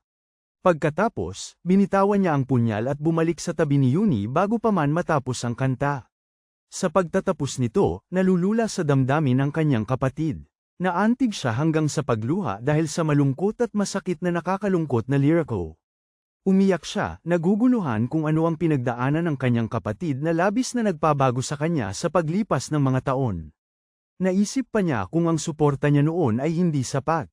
Determinado, humarap siya para sana pag-alitan siya ng maayos, ngunit natigilan siya sa kalagitnaan ng pangungusap nang mapansin niya ang regalo sa kanyang kamay. Ang makintab na panulat na ginto na palagi niyang pinapangarap ay nasa harapan niya. Namumula si Yun sa sobrang tuwa. Halos hindi siya makapaniwala na binili ng kanyang kapatid ang pinakabagong holographic magic pen na mas mahal pa sa kanilang upa sa isang buwan. Natutuwa siya sa reaksyon nito. Halata sa mukha nito na ayaw niyang isauli ito, kahit na yun ang dapat gawin dahil sila ay nagkakautang. Itinatago ang kanyang kamao sa likod, tahimik na nangako si Chen na poprotektahan ang ngiti ng kanyang kapatid at sisiguraduhing makakapasok ito sa kanyang pinapangarap na paaralan. Pagbalik sa bahay, masayang gumugol ng maraming oras ang kanyang kapatid sa paggawa ng mga holographic drawings sa ere. Tahimik na kinakain ni Kuya ang kanyang lutong ramen at sinabing natutuwa siya na nagustuhan niya ang regalo. Gayunpaman, nag-aalala pa rin siya sa paggastos niya ng malaki para sa kanya gayong hindi pa nila nababayaran ang upa sa susunod na buwan. Ipinakita ni Kuya sa kanya ang isang mapagmalaking ngiti at ibinunyag na bayad na ang kanilang upa sa loob ng isang taon. Ipinagyabang ni Kuya na maganda ang takbo ng kanyang maliit na negosyo kasama ang isang kaibigan kamakailan, ngunit matalas yun at tiningnan siya ng may pagdududa. Halata na hindi siya naniniwala sa kanyang kwento tungkol sa negosyo. Sa kabila nito, hindi na niya ito pinilit pa. Hindi na niya maalala kung gaano nakatagal mula nang tumawa ng ganito si Kuya. Marahan niya itong tinapak sa balikat at isang simpleng pakiusap ang sinabi. Ano man ang lihim niyang ginagawa, kailangan niyang siguraduhin na hindi siya masobrahan. Samantala, sa isang tahimik na aquarium, ibinahagi ni Pangulong Ting ang nakakagulat na balita sa kanyang pinsan. Sinabi ng pinakamagagaling na doktor sa lungsod na si G-Top Assassin ay malubhang nasugatan at hindi nagagaling. Mahigit kalahati ng buto sa kanyang katawan ay basag na at hindi na maayos ng tama. Ang pakikipaglaban niya kay Chen ay hindi rin inaasahan ng Pangulo. Ngunit mas nakakagulat pa ang kakilakilabot na kalagayan ng kanyang katawan pagkatapos ng laban. Malamig ang reaksyon ng kanyang pinsan.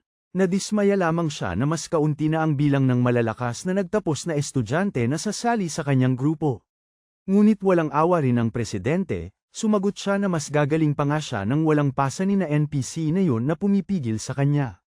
Pagkatapos, nagsalita ang kanilang tiyo at ang direktor ng trabaho ng akademya. Kalmadong iniulat ni Gangshan ang tungkol sa kamakailang paglipat ng ating bida. Sa wakas, dumating na ang kanyang detalyadong investigasyon tungkol sa kaguluhan mula sa seremonya ng pagraranggo. Walang duda sa resulta, at talagang mas mataas ang ranggo ni Chen kaysa sa presidente ng Student Council. Ang pagbubunyag na yun ay lubos na ikinagulat ng dating nangungunang estudyante. Pagkatapos ay nagbigay ang lalaki ng seryosong payo, sinasabing personal na hiniling ng kanyang ama sa isang vice-chairman ng alliance na suriin ang kanyang pagganap sa combat exam. Kaya kailangan niyang tiyakin na siya ang pinakamakinang sa kanilang lahat.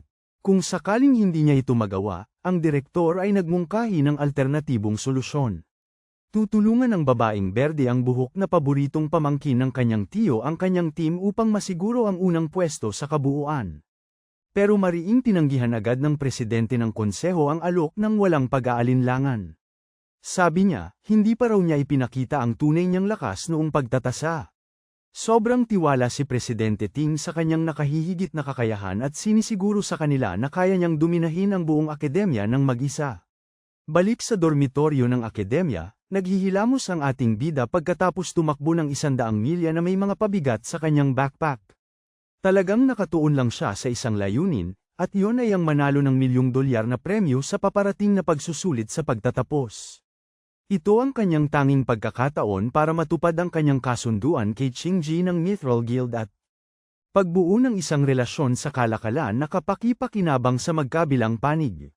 Mayroon na lamang ilang linggo bago ang pagsusulit, humihiga siya sa kama, hindi para magpahinga, kundi para magpatuloy sa pag-aaral kahit sa kanyang pagtulog. Pumasok siya sa kanyang Demon Lair, kung saan nakatayo sa harapan niya ang napakalaking tore ng kawalan ni Demon King Lanyo. Inakyat niya ang mahabang hagdan patungo sa pasukan ng walang anumang pag-aalinlangan. Ang kanyang unang pagtatasa sa klase ni Gravehound King ay umabot sa kagalang-galang na gitnang C-rank. Sa kabilang banda, ang labis na lakas ng kanyang klase na Abyssal Fiend ay ganap na sumobra sa sistema. Kahit ang puso ng demonyo mismo ay hindi kayang tukuyin ng tama ang tunay nitong potensyal. Ang tanging paraan para masuri ang kanyang natitirang mga klase ay nagiging malinaw sa kanya. Binubuksan niya ang tore ng kawalan at nagpas siyang subukin ang kanilang likas na lakas ng direkta sa larangan ng digmaan. Pumasok siya sa loob, nagtataka kung anong uri ng matinding pagsubok ang ibabato ng tore sa kanya. Ang nakita niya sa loob ay nagpalaki sa kanyang mga mata sa gulat. Natagpuan niya ang kanyang sarili na nailipat sa isang kakaibang dimensyon, kung saan nakatayo siya sa tuktok ng isang malaking puting planeta na lumulutang sa kalawakan. Sa sandaling humakbang siya, agad siyang napaluhod, halos hindi kayang panatilihin ang kanyang katawan na nakatayo. Sa kaparangan ng bumagsak na tala, 10 beses na mas malakas ang grabidad kaysa sa lupa, at ramdam ni Chen ang nakapipinsalang bigat sa kanyang mga buto. Sa likod niya, ang pasukan ng tore ay tuluyang naglaho. Nauunawaan na niya na nangangahulugan ito na kailangan niyang talunin ng boss para muling mabuksan ang labasan. Bago pa siya tambangan ng anumang nakamamatay na hayop, kailangan niyang umangkop at magtagumpay ng mabilis. Gayunpaman, ang isang maltong leon na naglilibot malapit para sa biktima ay tila hindi handang bigyan siya ng ganung luho. Dahil walang ibang pagpipilian, agad na lumipat si Chen sa kanyang klaseng kidlat. Dumiretso ang leon sa kanya, pero mabilis siyang nakaiwas at sinaksak niya ang balikat nito. Umungal ang hayop sa galit, pero walang epekto ang atake dahil hindi nito tinamaan ang mahalagang parte. Mabilis niyang napagtanto na ang mga atake niya ay mabagal at hindi rin tumpak tulad ng kanyang kakayahang gumalaw ng maayos. Madaling siyang naigupo ng leon at tatangkain siyang kagatin na parang tako, na nagpapakita kung gaano kagaling umangkop ang mga halimaw na ito sa sobrang gravity. Hinayaan niya ang leon na kagatin ng kanyang braso saglit, pagkatapos mabilis niyang pinalitan ang kanyang klase sa demonyo mula sa kailaliman. Agad-agad, nagbibigay ito ng ibang uri ng dagdag sa stats. Kapalit ng kaunting bilis, nagkakaroon siya ng malakas na lakas at tibay, na mahalaga sa mga sitwasyon ng malapitan gaya nito. Ang pagbabago ng kanyang klase ay agad na pinatumba ang agresibong tuta at binaliktad ang laban pabor sa kanya. Ang kakayahan ni Rakshasa na manipulahin ang grabidad ay napakahalaga. Sa isang planeta na may 10 GS, ang triple na lakas ay tumama ng matindi. Sa sandaling yun, umungal ng galit ang leon ngunit walang awa si Chen. Dinurog ang maltong leon sa ibabaw ng planeta. Pagkatapos, sumalampak siya sa sahig para huminga. Nagulat siya nang makatanggap ng level up notification dahil sa katakawan. Ipinaliwanag noon na ang bawat klase ay may natatanggap na star rating. Ipinapahiwatig ng bilang ng stars kung gaano kalaki ang pagbabago sa stats kapag lumipat sa klaseng yun. Ang Purgatory Rakshasa ang may pinakamaraming stars sa lahat ng available na klase niya. Sa kabila ng kalamangan na yun, halos ikinamatay niya ang laban niya sa isang B-rank na Phantom Lion sa klaseng ito. Malinaw na malayo pa ang kanyang lalakbayin bago maabot ang potensyal nitong SSS rank. Sunod, naiinis siyang makita na hindi man lang siya binibigyan ng gluttony ng pagpipilian na lamunin ang nilalang. Malinaw rin na hindi boss ng palapag ang halimaw na ito, dahil dapat lumitaw ang labasan kapag natalo na niya ang tunay na boss. Sa sandaling yun, isang malaking pinto ang bumukas sa likuran niya. 12-dosenang nagliliwanag na mga mata ang sumisilip mula sa kadiliman. Biglang tumama sa kanya ang katotohanan. Lahat ng pagsisikap na ginawa niya para talunin ng isang Phantom Lion ay wala kung ikukumpara sa parating. Di mabilang na mga halimaw na B-rank ang bumubuhos mula sa pinto, kinakalmat at sinasaktan siya mula sa lahat ng direksyon. Ngayon lamang niya lubos na nauunawaan ang babala ni Rakshasa sa kanya. Sinabi ng demonyo na may mga walang awang hayop sa loob ng tore, at ang kanyang dadaanan ay puno ng walang katapusang sakit at paghihirap. Ngunit inutusan din siya ng demonyo na tiisin ang lahat, na magbago at lumakas. Di nagtagal, biglang nagising si Chen mula sa kanyang pagtulog, pakiramdam niya ay parang nakaligtas siya sa pinakamasamang bangungot ng kanyang buhay. Ang lahat ng iba pa sa silid ay mahimbing pa ring natutulog, walang kamalay-malay na naranasan niya ang hirap na parabang pinunit ng mga halimaw ang kanyang laman. Napagtanto sa wakas ng ating bayani na ang Purgatory's Void Tower ay hindi isang madaling daan para agad na tumaas ang kanyang level. Nasa simula pa lamang siya ng isang mahaba, nakakapagod at masakit na paglalakbay. Lumipas ang mga linggo hanggang sa wakas ay dumating ang oras para sa pagsusulit sa pagtatapos ng academy. Maraming mga VIP ang naroroon upang obserbahan ang mga promising na bagong batch ng mga estudyante. Ipinahayag din ang mga bagong minimum na kinakailangan para sa pagbuo ng team, kung saan kahit isang estudyante na may mataas na i-rank ay dapat isama sa bawat grupo. Dumating ang sandali para sa pagbuo ng mga team, at idineklara na lahat ng mga estudyante ay maaari nang makita ang ranggo ng bawat isa. Pinapayagan nito ang lahat na mabilis na magpasya kung sino ang kukunin para sa kanilang grupo. Ang mga estudyante ay nakaayos ayon sa ranggo, mula sa pinakamataas hanggang sa pinakamababa. Pero agad na napansin ni Malong ang kakaiba. Si Chen mismo ay nagulat na makita ang kanyang pangalan sa pinakailalim. Lahat ng mata ay bumaling sa kanya habang nagtataka ang iba kung paanong ang isang malapit sa grade C na awakener ay posibleng mapunta sa pinakamababang pwesto sa klase. Agad na nagsimulang magsalita ng mas asama ang mga naiinggit na estudyante, kampante na ang kanyang mataas na ranggo ay pagkakamali sa pagtatasa. Gayunpaman, hindi pa rin nila maitatanggi na tunay ang kanyang lakas, at ang pagkakaroon niya sa kanilang team ay tiyak na magpapataas ng kanilang mga marka. Nanatiling tahimik si Little President Ting habang kumakalat ang mga bulong-bulungan tungkol sa taong tiyak na nagsisisi sa kanyang pagtanggi sa magandang alok ng presidente. Ang lalaking nasa likod ng planong ito ay ang kanyang sariling tiyuhin na si Gong Zuan. Akala ng walang hiyang ito na walang mag-iimbita sa ating binata sa kanilang kasiyahan, matapos siyang makitang nasa pinakaibaba. Ang kanyang masamang balak ay simple. Kung hindi man lang makapasok si Chen, hindi siya magkakaroon ng pagkakataong talunin ang grupo ng presidente. Balikan natin ang ilang oras na ang nakalipas, halos nagmamakaawa ang buong klase kay Presidente Ting na payagan silang sumali sa kanyang grupo. Ginagawa nila ang lahat para magpabango sa kanya, ngunit tinanggihan sila ni Chung at sinabing isa lang ang maaari nilang idagdag. Pagbalik sa kasalukuyan, lahat ng ibang estudyante ay bumuo ng kanilang sariling grupo, kaya ang pinakamahinang grupo na lang ang naiwan. Sabi ni Long, sinubukan na raw nilang magtanong sa lahat pero walang gustong sumali sa kanila. Dahil 4 lang sila sa ngayon, hindi sila makakasali sa pagsusulit sa pagtatapos. Pagkatapos, nagreklamo siya na talagang kainahinala na ibinaba ang marka ni Chen sa pinakamababang ranggo, kaya hindi siya karapat-dapat sumali. Dahil kailangan sa pamantayan ng pagpili ang kahit isang mataas na antas na iranggo, parang sinadya na targetin ang grupo nila. Ang pagsusulit sa pagtatapos ang tanging paraan para maipakita ng mga estudyante ang kanilang talento at makuha ang atensyon ng matataas na guild. Sa huling pagsusulit, ang dami ng kalahok ang magtatakda kung ilang halimaw ang haharapin ng grupo. Mukha, kaya walang bentahe sa dami. Kaya walang gustong makialam sa mga mahihina. Dahil dagdag pasanin lang yon. Ang masaklap pa, ang 3 pinakamababang estudyante ay galing pa sa parehong dorm, kaya lubos silang napahiwalay. Sa sandaling yon, tinawag ni Zuo ng isang estudyante at sinabi sa kanya na kulang na lang sila ng isang tao. Sinusubukan siyang linlangin ng lalaki, sinasabing hindi naman siguro niya planong bumagsak sa graduation test sa pamamagitan ng pakikipagtulungan sa kanyang mga mahinang dorm mate. Napagtanto ni Chen na kung magpapatuloy ito, malaki ang posibilidad na maiwan silang lahat at hindi man lang makasali sa kompetisyon. Gayunpaman, tinanggihan ng hari ng dormitoryo ang kanilang alok at sinabi na hinding-hindi niya pababayaan ang kanyang mga kasama sa kwarto. Dahil dito, umalis ang kabilang grupo na galit, ngunit pinangaralan pa rin niya sila na huwag maliitin ang iba. Sa pagtingin sa listahan ng mga estudyante, inanunsyo ni Long na halos lahat ay nakabuo na ng kanilang mga grupo. Kailangan na lamang nila ng isang tao, ngunit walang gustong sumali sa kanila. Samantala, tinitigan ng ating bida ang direktor at napagtanto na ang lalaki ay kapareho ng apelyido ng presidente ng Student Council.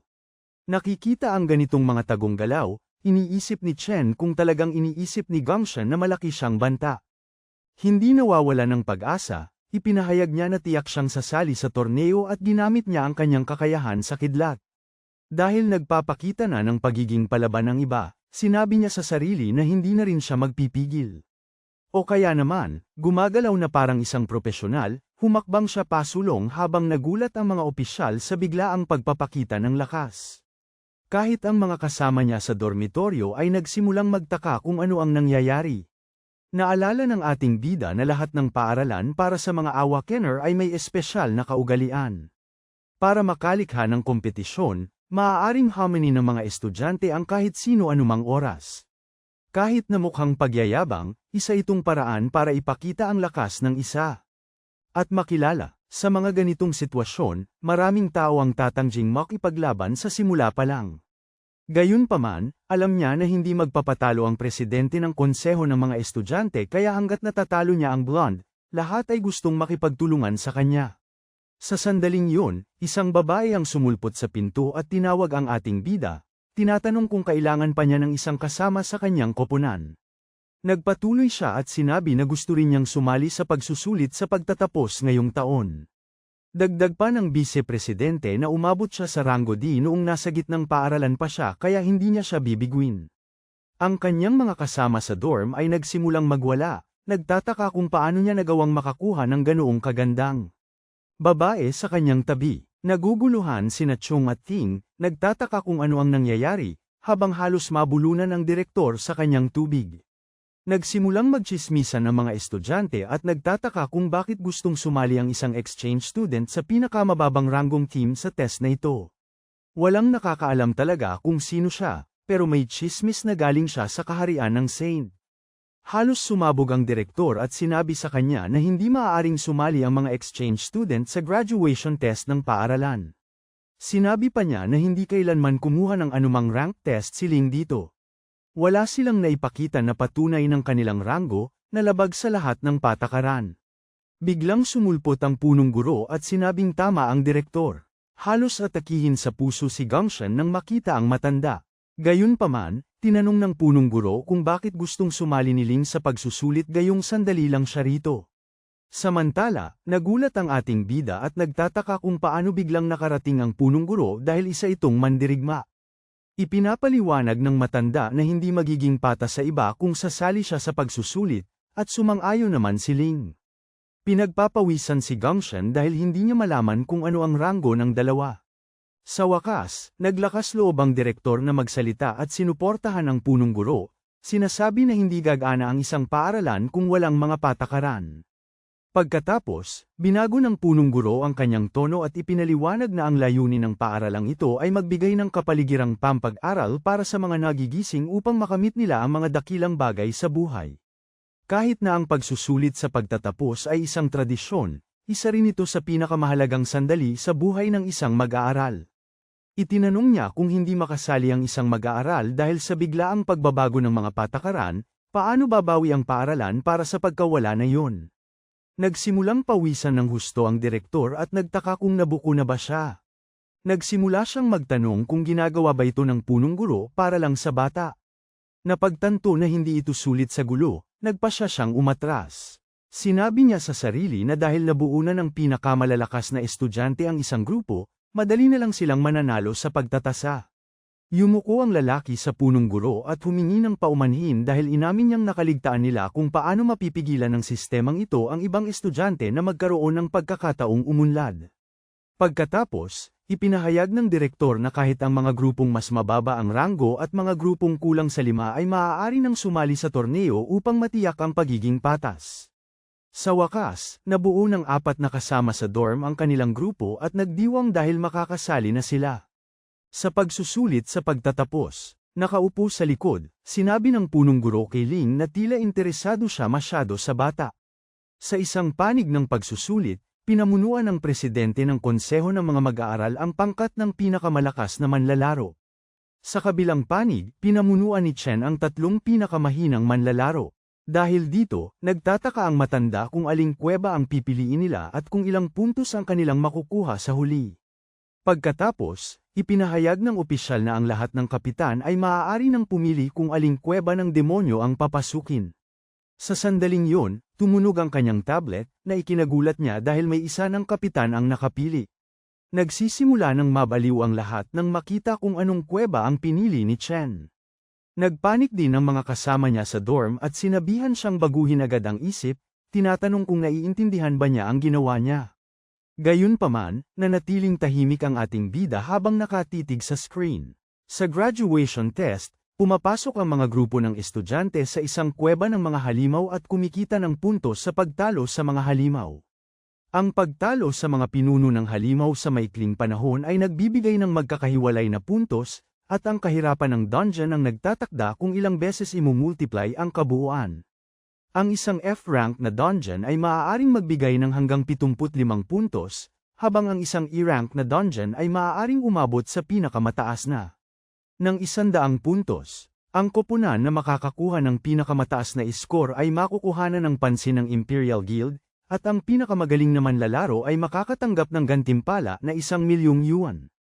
Pagbalik sa silid ng pagpili, pinag-uusapan ng mga estudyante na ang pinakamataas na score sa kasaysayan ay 70 puntos, na nakamit ng kasalukuyang leader ng Imperial Guild. Kahit ang pagtatapos ng isang E-rank na piitan ay nangangailangan ng kahit 3 matitibay na D-rank na mandirigma sa koponan. Ngayong taon, maaaring malampasan pa ng koponan ni Ting ang record na iyon. Tumunog ang display at ipinaalam sa lahat na mayroon ng pumili ng yungib ng demonyo. Nagulat ang lalaki nang makita niyang pinili ng ating bida ang isang D-rank na piitan. Wala pang nakakatapos ng D-rank na piitan, at nagtataka ang lahat kung pagkakamali ba ito. Tinanong ni Long ang ating bida kung nabagok ba ang ulo niya o ano, habang halos mabaliw na ang hari ng dorm sa nakikita niya. Sinubukan ng nerd na kausapin si Chen ng maayos, pero ipinahayag niya na pinag-isipan niyang mabuti ang desisyong ito. Tumunog ulit ang sistema nang piliin din ng presidente ng Student Council ang D-rank na kuweba. Agad tinanggap ng mga kasamahan ni Ting ang pinili ng kanilang leader, kaya kwalipikado na sila sa pagsubok. Nagkagulo ang klase sa anunsyo habang pilit na nagkukunwari ang grupo na walang pakialam. Inasar ng blonde na goth girl ang ating lalaki dahil nagpapanggap na matapang at ipinapalagay na gusto lang nito ng atensyon.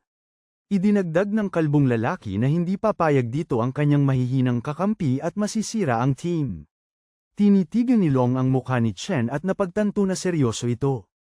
Nagtataka siya kung kailan naging ganito katatag ang kanyang kaibigan at kung gaano na ito nagbago. Pagkatapos magdesisyon, pinindot ng nerd ang kumpirmasyon at nagpa siya na magtiwala sa kanyang kaibigan. Pinindot din niyo ang berdeng buton dahil pakiramdam niya ay wala na siyang mawawala. Nainis ang hari ng dormitoryo dahil nakapili na ang dalawa bago pa man siya at pinindot din ang buton. Sa ganoon, opisyal na kwalipikado ng sistema ang kanilang team para sa pagsubok. Tumingin kay Chen ang mga kasama niya sa dormitoryo at humingi siya ng paumanhin. Saka inihayag na pinili niya ang piitang ito dahil gusto niyang maging pinakamataas na score. Napagtanto niyang ipinipilit niya sila sa kanyang pangarap, ngunit tiniyak niya sa kanila na sama-sama nilang mararating ang tuktok. Biglang tumayo ang presidente at ipinahayag na ang pinakamataas na pwesto ay para lamang sa kanya. Lumingon si Chen at hinarap siya ng diretso. Nagpakawala ng nakakatakot na aura si Ting at sinabi na isa lang ang pwedeng maging pinakamalakas na estudyante sa buong paaralan. Nakatayo sa likuran, nagulat si Ling dahil ngayon lang niya nakita ang gayong katinding emosyon mula sa kanya. Ang hidwaan sa pagitan nilang dalawa ay lantad na ngayon. Ang punong guro ay nagagalak na ang mga estudyante ay napakatapang, ngunit hindi mapalagay si Ling dahil pinili ng ating binata ang isang kuweba na D-rank, na kahit isang C-rank ay hindi kayang tapusin ng mag-isa. Kahit na ang isang estudyante ay maaaring kumita ng 150 puntos mula sa isang kuweba na D-rank, ang hirap ay napakataas. Bukod pa rito, ang kanyang mga kakampi ay hindi rin gaanong angkop para doon. Idinagdag ng punong guro na mayroon na lamang silang halos 1 buwan at hindi na nila kakaya ng umunlad ng sapat sa loob ng maikling panahon. Gayunpaman, umaasa pa rin siya sa pinakamabuti. Pagkatapos, sumulong ang kwento ng 2 linggo sa lugar ng pagsasanay kung saan nakahandusay ang lahat sa lupa dahil sa pagod. Nagtanong si Long kung bakit sila nag-eensayo ng pisikal samantalang ang iba ay gumagamit ng simulation training. Pinagdaanan sila ni Ling sa iba't ibang uri ng ehersisyo, na nagdulot sa kanila ng labis na pagkabigo. Ipinapaliwanag ng ating bida na ang simulation training ay walang tunay na tulong. Kapag ang isang tao ay unang pumasok sa isang yungib ng demonyo, ang kanilang isip ay nawawala at ang tanging ang nagel iligtas sa kanila ay ang kanilang likas na ugali. Ang lahat ng pagsasanay na ito ay para mapabuti ang kanilang pisikal na lakas para mas mabilis silang makakilos at makatugon. Ang pinakamagandang pagsasanay ay ang pumasok sa tunay na piitan at magkaroon ng karanasan, pero pangarap lang yun para sa mga ordinaryong tao. Ang mga piling tao lang ang nagkakaroon ng ganoong pagkakataon at hindi naman sila naging pangkaraniwan sa simula pa lang. Kahit na, gagawin ng mga piling taong yun ang lahat para siguraduhin hindi makahabol ang mga ordinaryong tao para manatili silang nasa itaas. Ang mga taong yun ay may access sa mga resources na ginugugol ng mga ordinaryong tao ang buong buhay nila para makuha. Nagtanong ang Dorm King kung ano ang dapat gawin ng mga ordinaryong tao sa sitwasyong yun. Ibinunyag ni Chen ang kanyang plano at sinabi na kung magtatagumpay silang makapasok sa Imperial Guild, maaari nilang baguhin ang buong sistema. Ang pagsusulit sa pagtatapos ang tanging pagkakataon para sa sinuman na talagang higaitan ang mga elite. Dahil yun ang kanyang pangarap, sumumpa si Chen na gagawin niya ang lahat para matupad ang pangako niya at natiyak silang mananalo. Sa natitirang kalahating buwan na lamang bago ang pagsusulit sa pagtatapos, ang ating bida ay nagsasanay ng husto sa loob ng Void Tower gabi-gabi. Hindi madaling talunin ng mga Phantom Lion, pero ayaw niyang sumuko kahit gaano kalupit siya kung makipaglaban sa kanila. 5 araw bago ang pagsusulit, todo ensayo ang kanyang mga kasama sa kwarto. Pero ang ating bida, ibang klase talaga. Ang kanyang nakakabaliw na pagsasanay ay parang pagpapainit lang kung ikukumpara sa Hashira training arc. 2 araw na lang ang natitira, halata ring todo ensayo ang kanyang karibal. Pero mas mabilis pa ang pagbuti ni Chen, at ngayon kaya na niyang lumaban ng may kumpiyansa sa buong grupo ng mga leon kahit mabigat ang pressure. May guhit ng dugo sa kanyang mukha, hindi pa siya kailanman nagmukhang mas handang manalo. Sa araw ng pagsusulit, isang maliit na drone ang lumulutang kasama ng mga kalahok, nagsisilbing gabay nila. Ang mga lalaki ay pumasok na nakasuot ng magkakaparehong damit, napakaayos tingnan.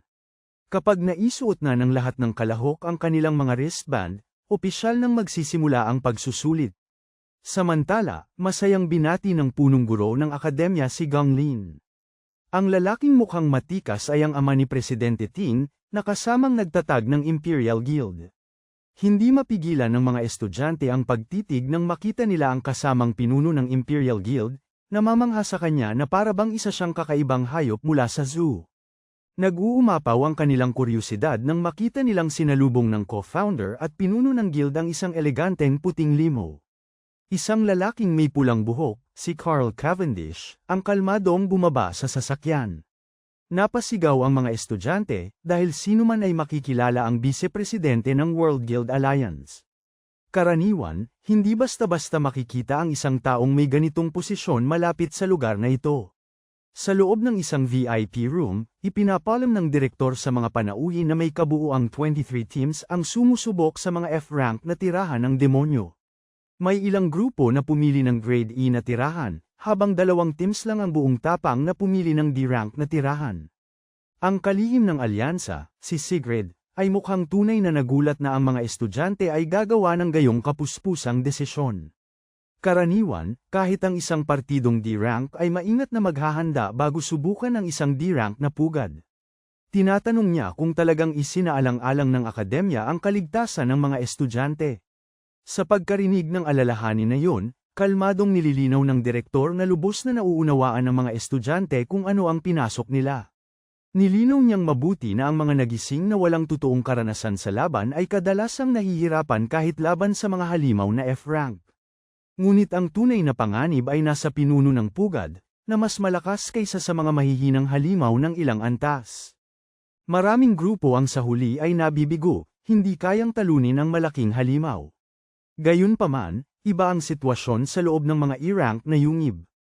Kahit ang pinakasimpleng halimaw doon ay may lakas na katumbas ng isang F-rank na boss. Ang malupit na katotohanan yun ay karaniwang natututunan ng mga estudyante sa mahirap na paraan. Tanong ng kalihim ng alyansa kung mayroong sapat na proteksyon kapag lumala ang sitwasyon. Tinitiyak ng direktor sa kanya na lubos na pinahahalagahan ng akademya ang kanilang pinakamahuhusay na estudyante.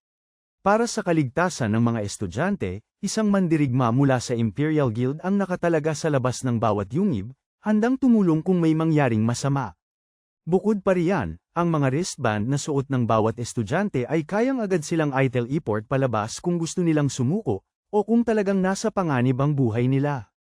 Pagkarinig nito, nagdududa pa rin ang babae kung may mga estudyante ang akademya na sapat ang galing para hamanin ng isang D-rank na yungib. Tahimik siyang nagtataka kung gaano katagal tatagal ang mga team na yon. Ang direktor naman ay kampante na malamang natatakbo palabas ang mga maliliit na E-rank na pasaway ng umiiyak. Paglipat sa D-rank na dungeon na puno ng malalaking puno na nababalutan ng makapal na yelo, kitang-kita ang takot sa mga kasama ni Chen sa silid. Sino man ay matatakot pagkatapos makita ang nakakatakot na mga nilalang na parang kakaibang pinaghalong paniki at unggoy.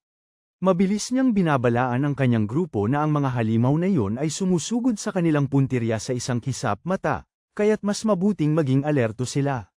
Bigla, isang kawan ng mga paniking parang maltong unggoy ang sumugod pababa diretso sa kanila. Nakakagulat, lahat ng mga lalaki ay nagawang umiwas sa napakabilis na atake ng mga halimaw. Habang tuwang-tuwa pa sila na nakaiwas sa atake ng isang nilalang na D-rank, may mas nakakagulat pa na nakakuha ng kanilang atensyon. Nakatayo lamang ang ating bida doon ng kalmado na may hawak na espada ng kidlat, napapaligiran ng mga bangkay ng halimaw.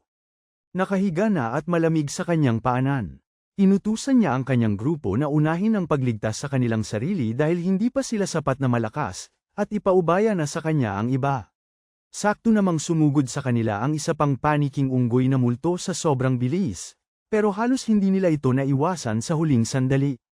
Biglang napagtanto ni Wang Zhou na tinutulak pala sila ng ating bida para sanayin ang kanilang reflexes at bilis upang makaligtas laban sa mga demonyong katulad nito. Nagngit-ngit-ngipin si Zhu, dahil tinatawag niya ang kanyang sarili na hari ng dorm buong panahon. Ngunit ngayon, wala nang pagpipilian ang kanyang kamahalan kundi ang umasa sa kanyang kasama sa kwarto na hindi niya inaasahan. Samantala, lubusang nililipol ni Chen ang mga natitirang unggoy na multo.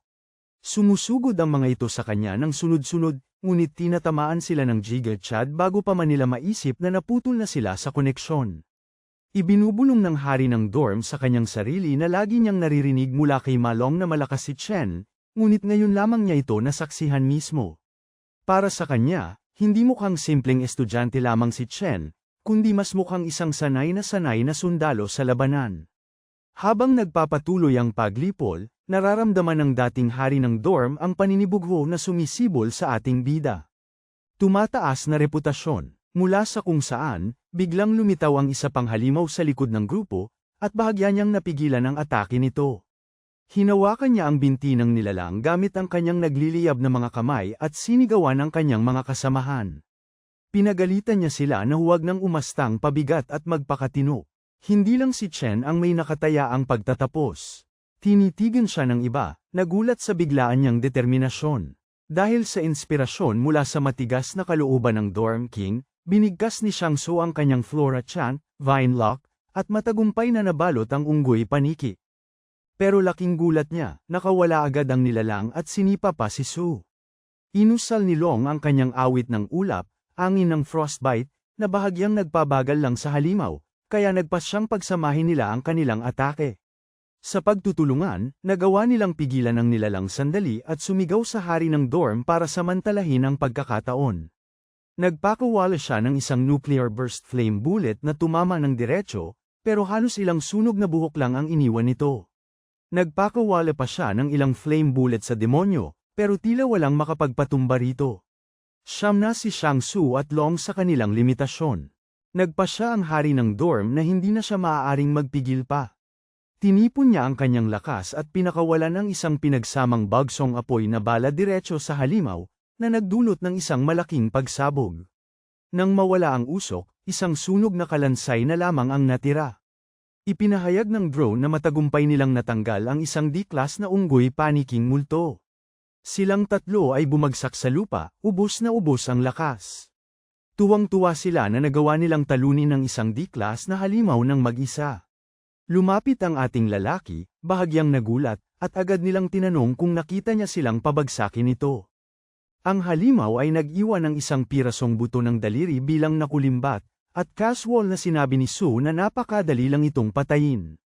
Binati pa rin sila ni Chen, at di nagtagal, ipinahayag ng drone na lahat ng mga halimaw sa loob ng kuweba ng demonyo ay naubos na. Habang pinapanood ang video, halos mabaliw si Direktor Gang sa nakita niya na ang mga estudyanteng walang kwenta at walang karanasan sa totoong labanan ay natalo ang isang banta na D-level na malayo sa kanilang kakayahan. Ang iba pang mga staff ay sadyang nanahimik.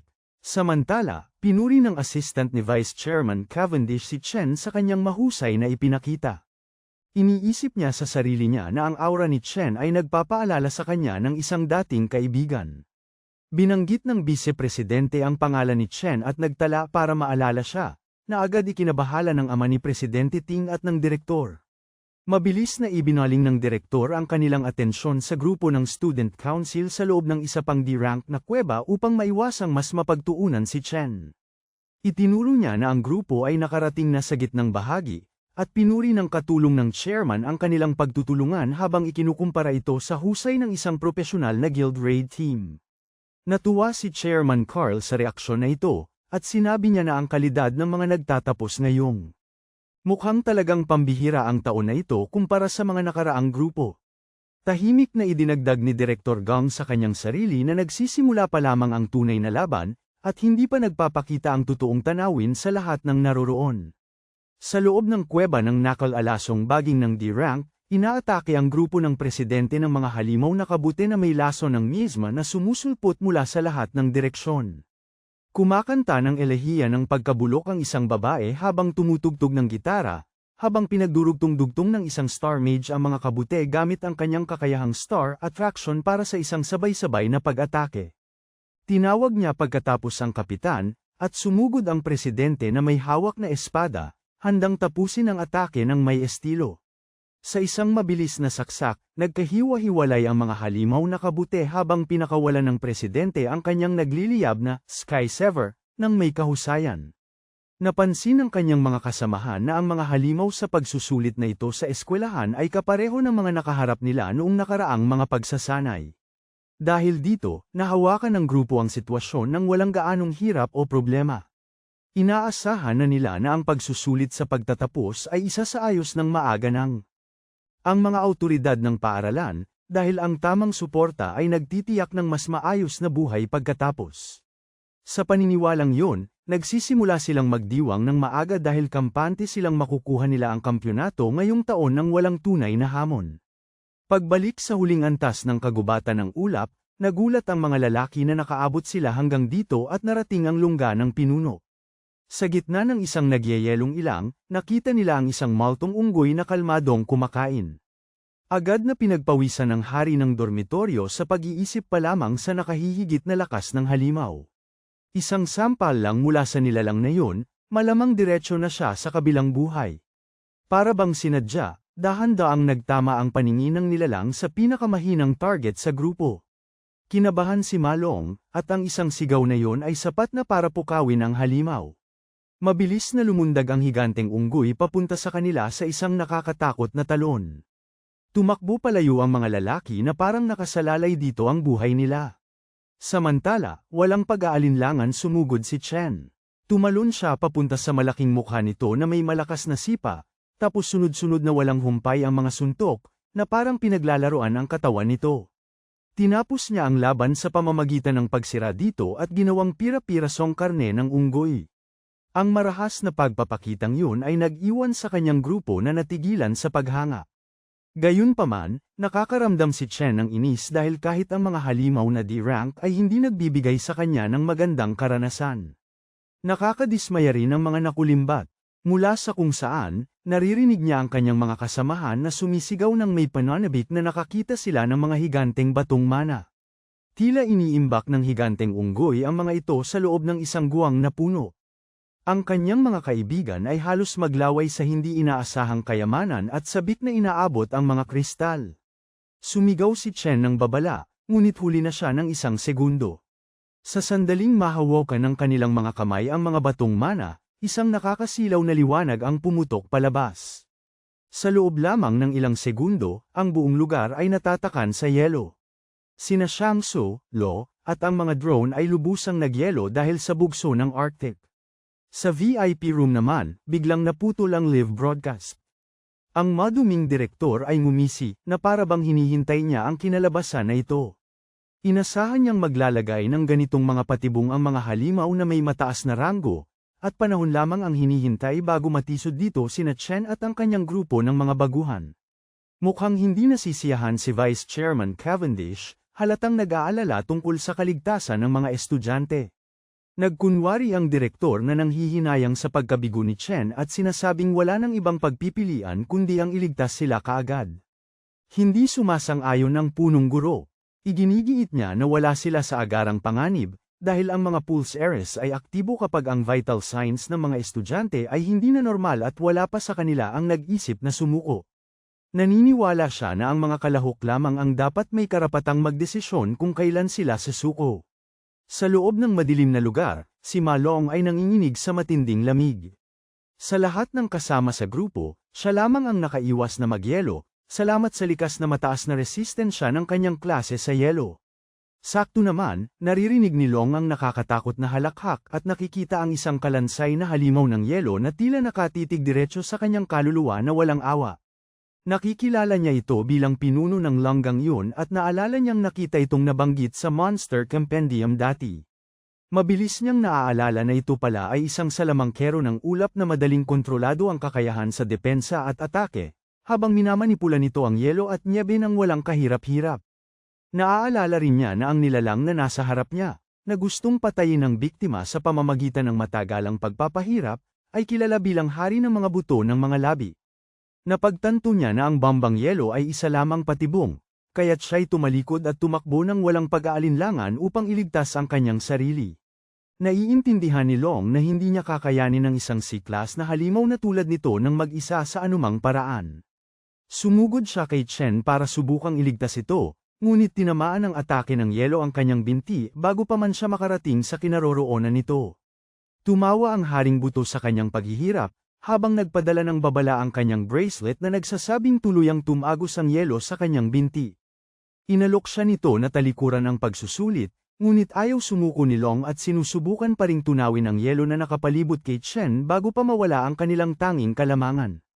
Sa sandaling yun, isa pang piraso ng yelo ang tumama sa kanyang braso, na pumihil sa kanyang pagpapalaya kay Chen. Sa kabila ng kanyang matinding pagsisikap, kinagigiliwan ng haring buto ang paghihirap ni Long habang pinapanood itong magtiis ng matinding sakit, habang nagbibigay naman ng isa pang babala ang kanyang pulse heiress tungkol sa malubhang pinsala. Napansin nito na ang kanyang braso ay tinamaan din at sinabi na ang kanyang tibok ng puso ay. Ang haring buto ay nagpakawala ng sunod-sunod na mga tusok ng yelo diretso sa kanya nang walang patid.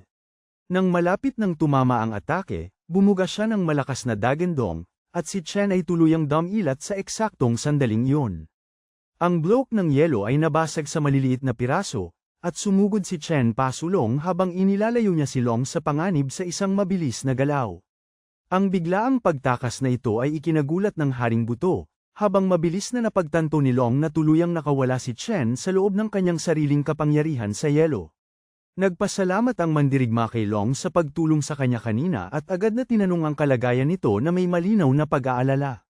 Mahabang sagot na huminto na ang pagdurugo sa ngayon, kaya makakaligtas siya ng walang karagdagang problema kahit pansamantala.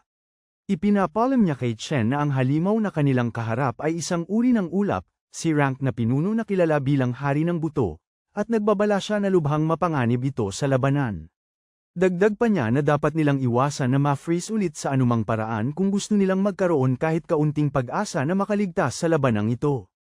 Lumingon sila at nakita ang hari ng buto na nag-iipon ng napakaraming tipak ng yelo, na mabilis na nabuo bilang isang malaking pag-atakeng glacier na handang ipukol.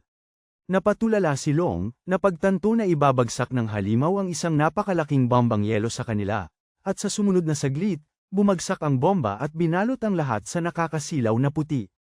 Nagsimulang tumawa ang halimaw, ngunit biglang tumigil ang tunog nang mapansin nitong nakatayo pa rin silang dalawa matapos ang mapaminsalang atake. Pinalitan ni Chen ang kanyang klase sa Doomflame King at ginamit ang Cloud Warrior Frostbody, na nagbigay sa kanya ng ganap na resistensya sa pinsala ng lamig. Dinagdagan din ng pagbabago ang lahat ng kanyang resistensya sa malamig na kapaligiran, na ginawang kalamangan niya ang larangan ng digmaan.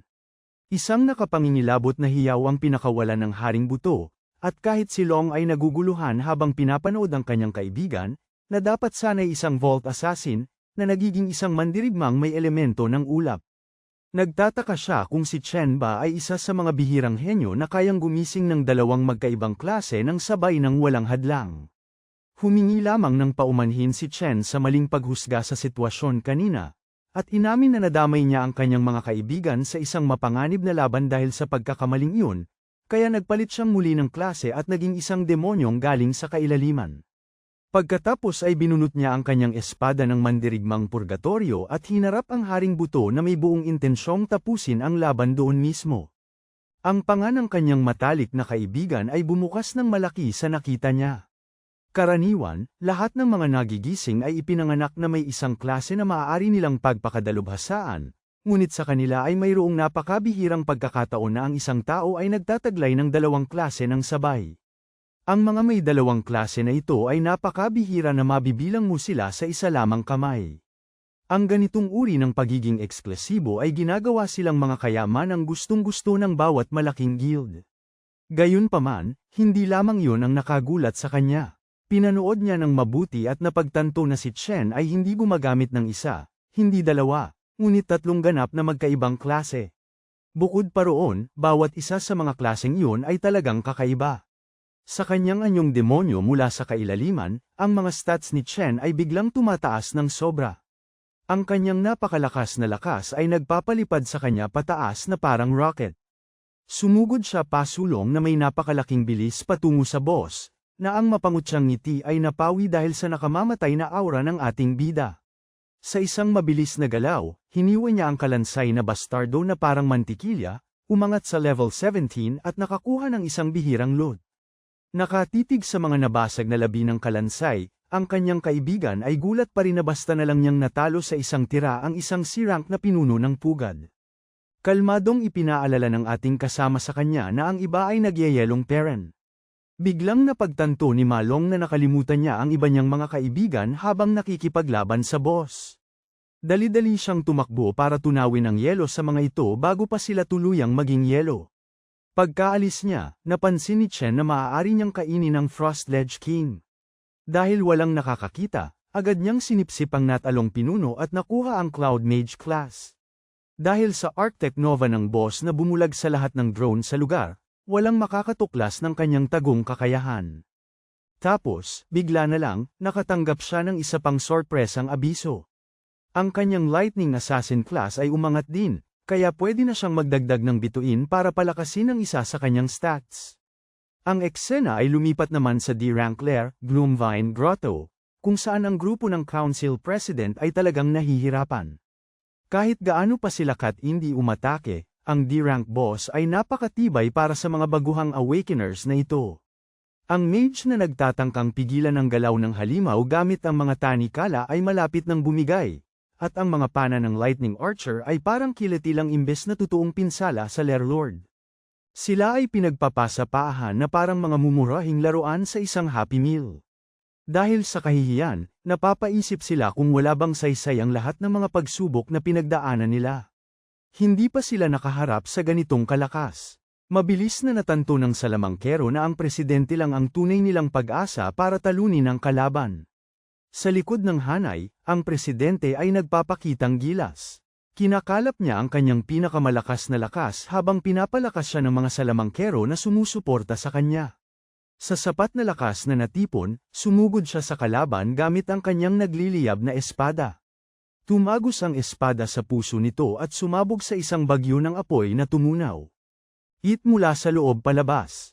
Sumigaw sa tuwa ang kanyang mga kalaro, ipinagdiriwang ang pagsikat ng isang alamat na ang pangalan ay sinasabing mapupunta sa mga aklat ng kasaysayan. Ipinahayag ng drone na nalampasan ng kanilang team ang isang grade D na yungib sa loob lamang ng mahigit 30 minuto. Tuwang-tuwa, kumbinsido ang kanyang grupo na nakuha nila ang unang pwesto. Walang ibang team ang posibleng makatalo sa oras na yun. Sabik silang lumabas ng yungib, umaasang makita ang kanilang mga pangalan na buong pagmamalaking nagniningning sa pinakatuktok ng ranggo. Di nagtagal, naglakad sila sa mga pasilyo na puno ng mga estudyanteng sumuko at nag-teleport palabas ng maaga. Karamihan sa kanila ay mukhang lubhang nasindak, tila binabagabag pa rin ang mga karanasan na unang beses nilang naranasan. Napansin din ng alipors ng presidente ang ating bida at ang kanyang grupo na nakaupo sa isang tabi. Isang sulyap sa kanyang pagod na grupo ay nagpapakita. Siguradong bumagsak agad sila pagkapasok pa lang. Ang alipors ay mayabang na lumapit, Kinukutya si Chen dahil sa di umano'y pagkabigo sa kalagitnaan matapos ang kanyang kayabangan kanina. Patuloy na kumakak ang sunod Sun Yeren, ngunit pinatahimik siya ng kanyang amo dahil papalapit na ang vice-chairman ng alyansa. Ang eleganteng lalaki ay dahan-daang pumalakpak at binati ang mga estudyante sa kanilang kahangahangang pagtatanghal. Habang papalapit siya, nanatiling kalmado ang ekspresyon ng presidente habang halos manginig sa tuwa ang kanyang mga tauhan sa pagtayo sa harap ng isa sa pinakamakapangyarihang tao sa mundo. Buong kumpiyansang iniabot ni Presidente Ting ang kanyang kamay para makipagkamay. Gayunpaman, hindi ito pinansin ni G. Cavendish, at dumiretso lang sa paglakad na hindi man lang siya tinapunan ng tingin. Sa matinding kahihiyang yon, nadama ng presidente na tila nabasag ang kanyang pride sa loob. Dagdag pa, malakas na tinawag ng vice-presidente ang kanyang karibal na isang tunay na alamat. Hinawakan ng lalaki ang balikat ni Chen at ipinahayag sa lahat ng malapit na naririnig na nalampasan niya ang isang D-rank na piitan sa loob lamang ng 20 minuto. Kahit na ang mga profesional na koponan mula sa kanyang sariling guild ay hindi pa nakakamit ang gayong record. Kapwa ang presidente ng konseho at ang kanyang mga tauhan ay lubos na natahimik.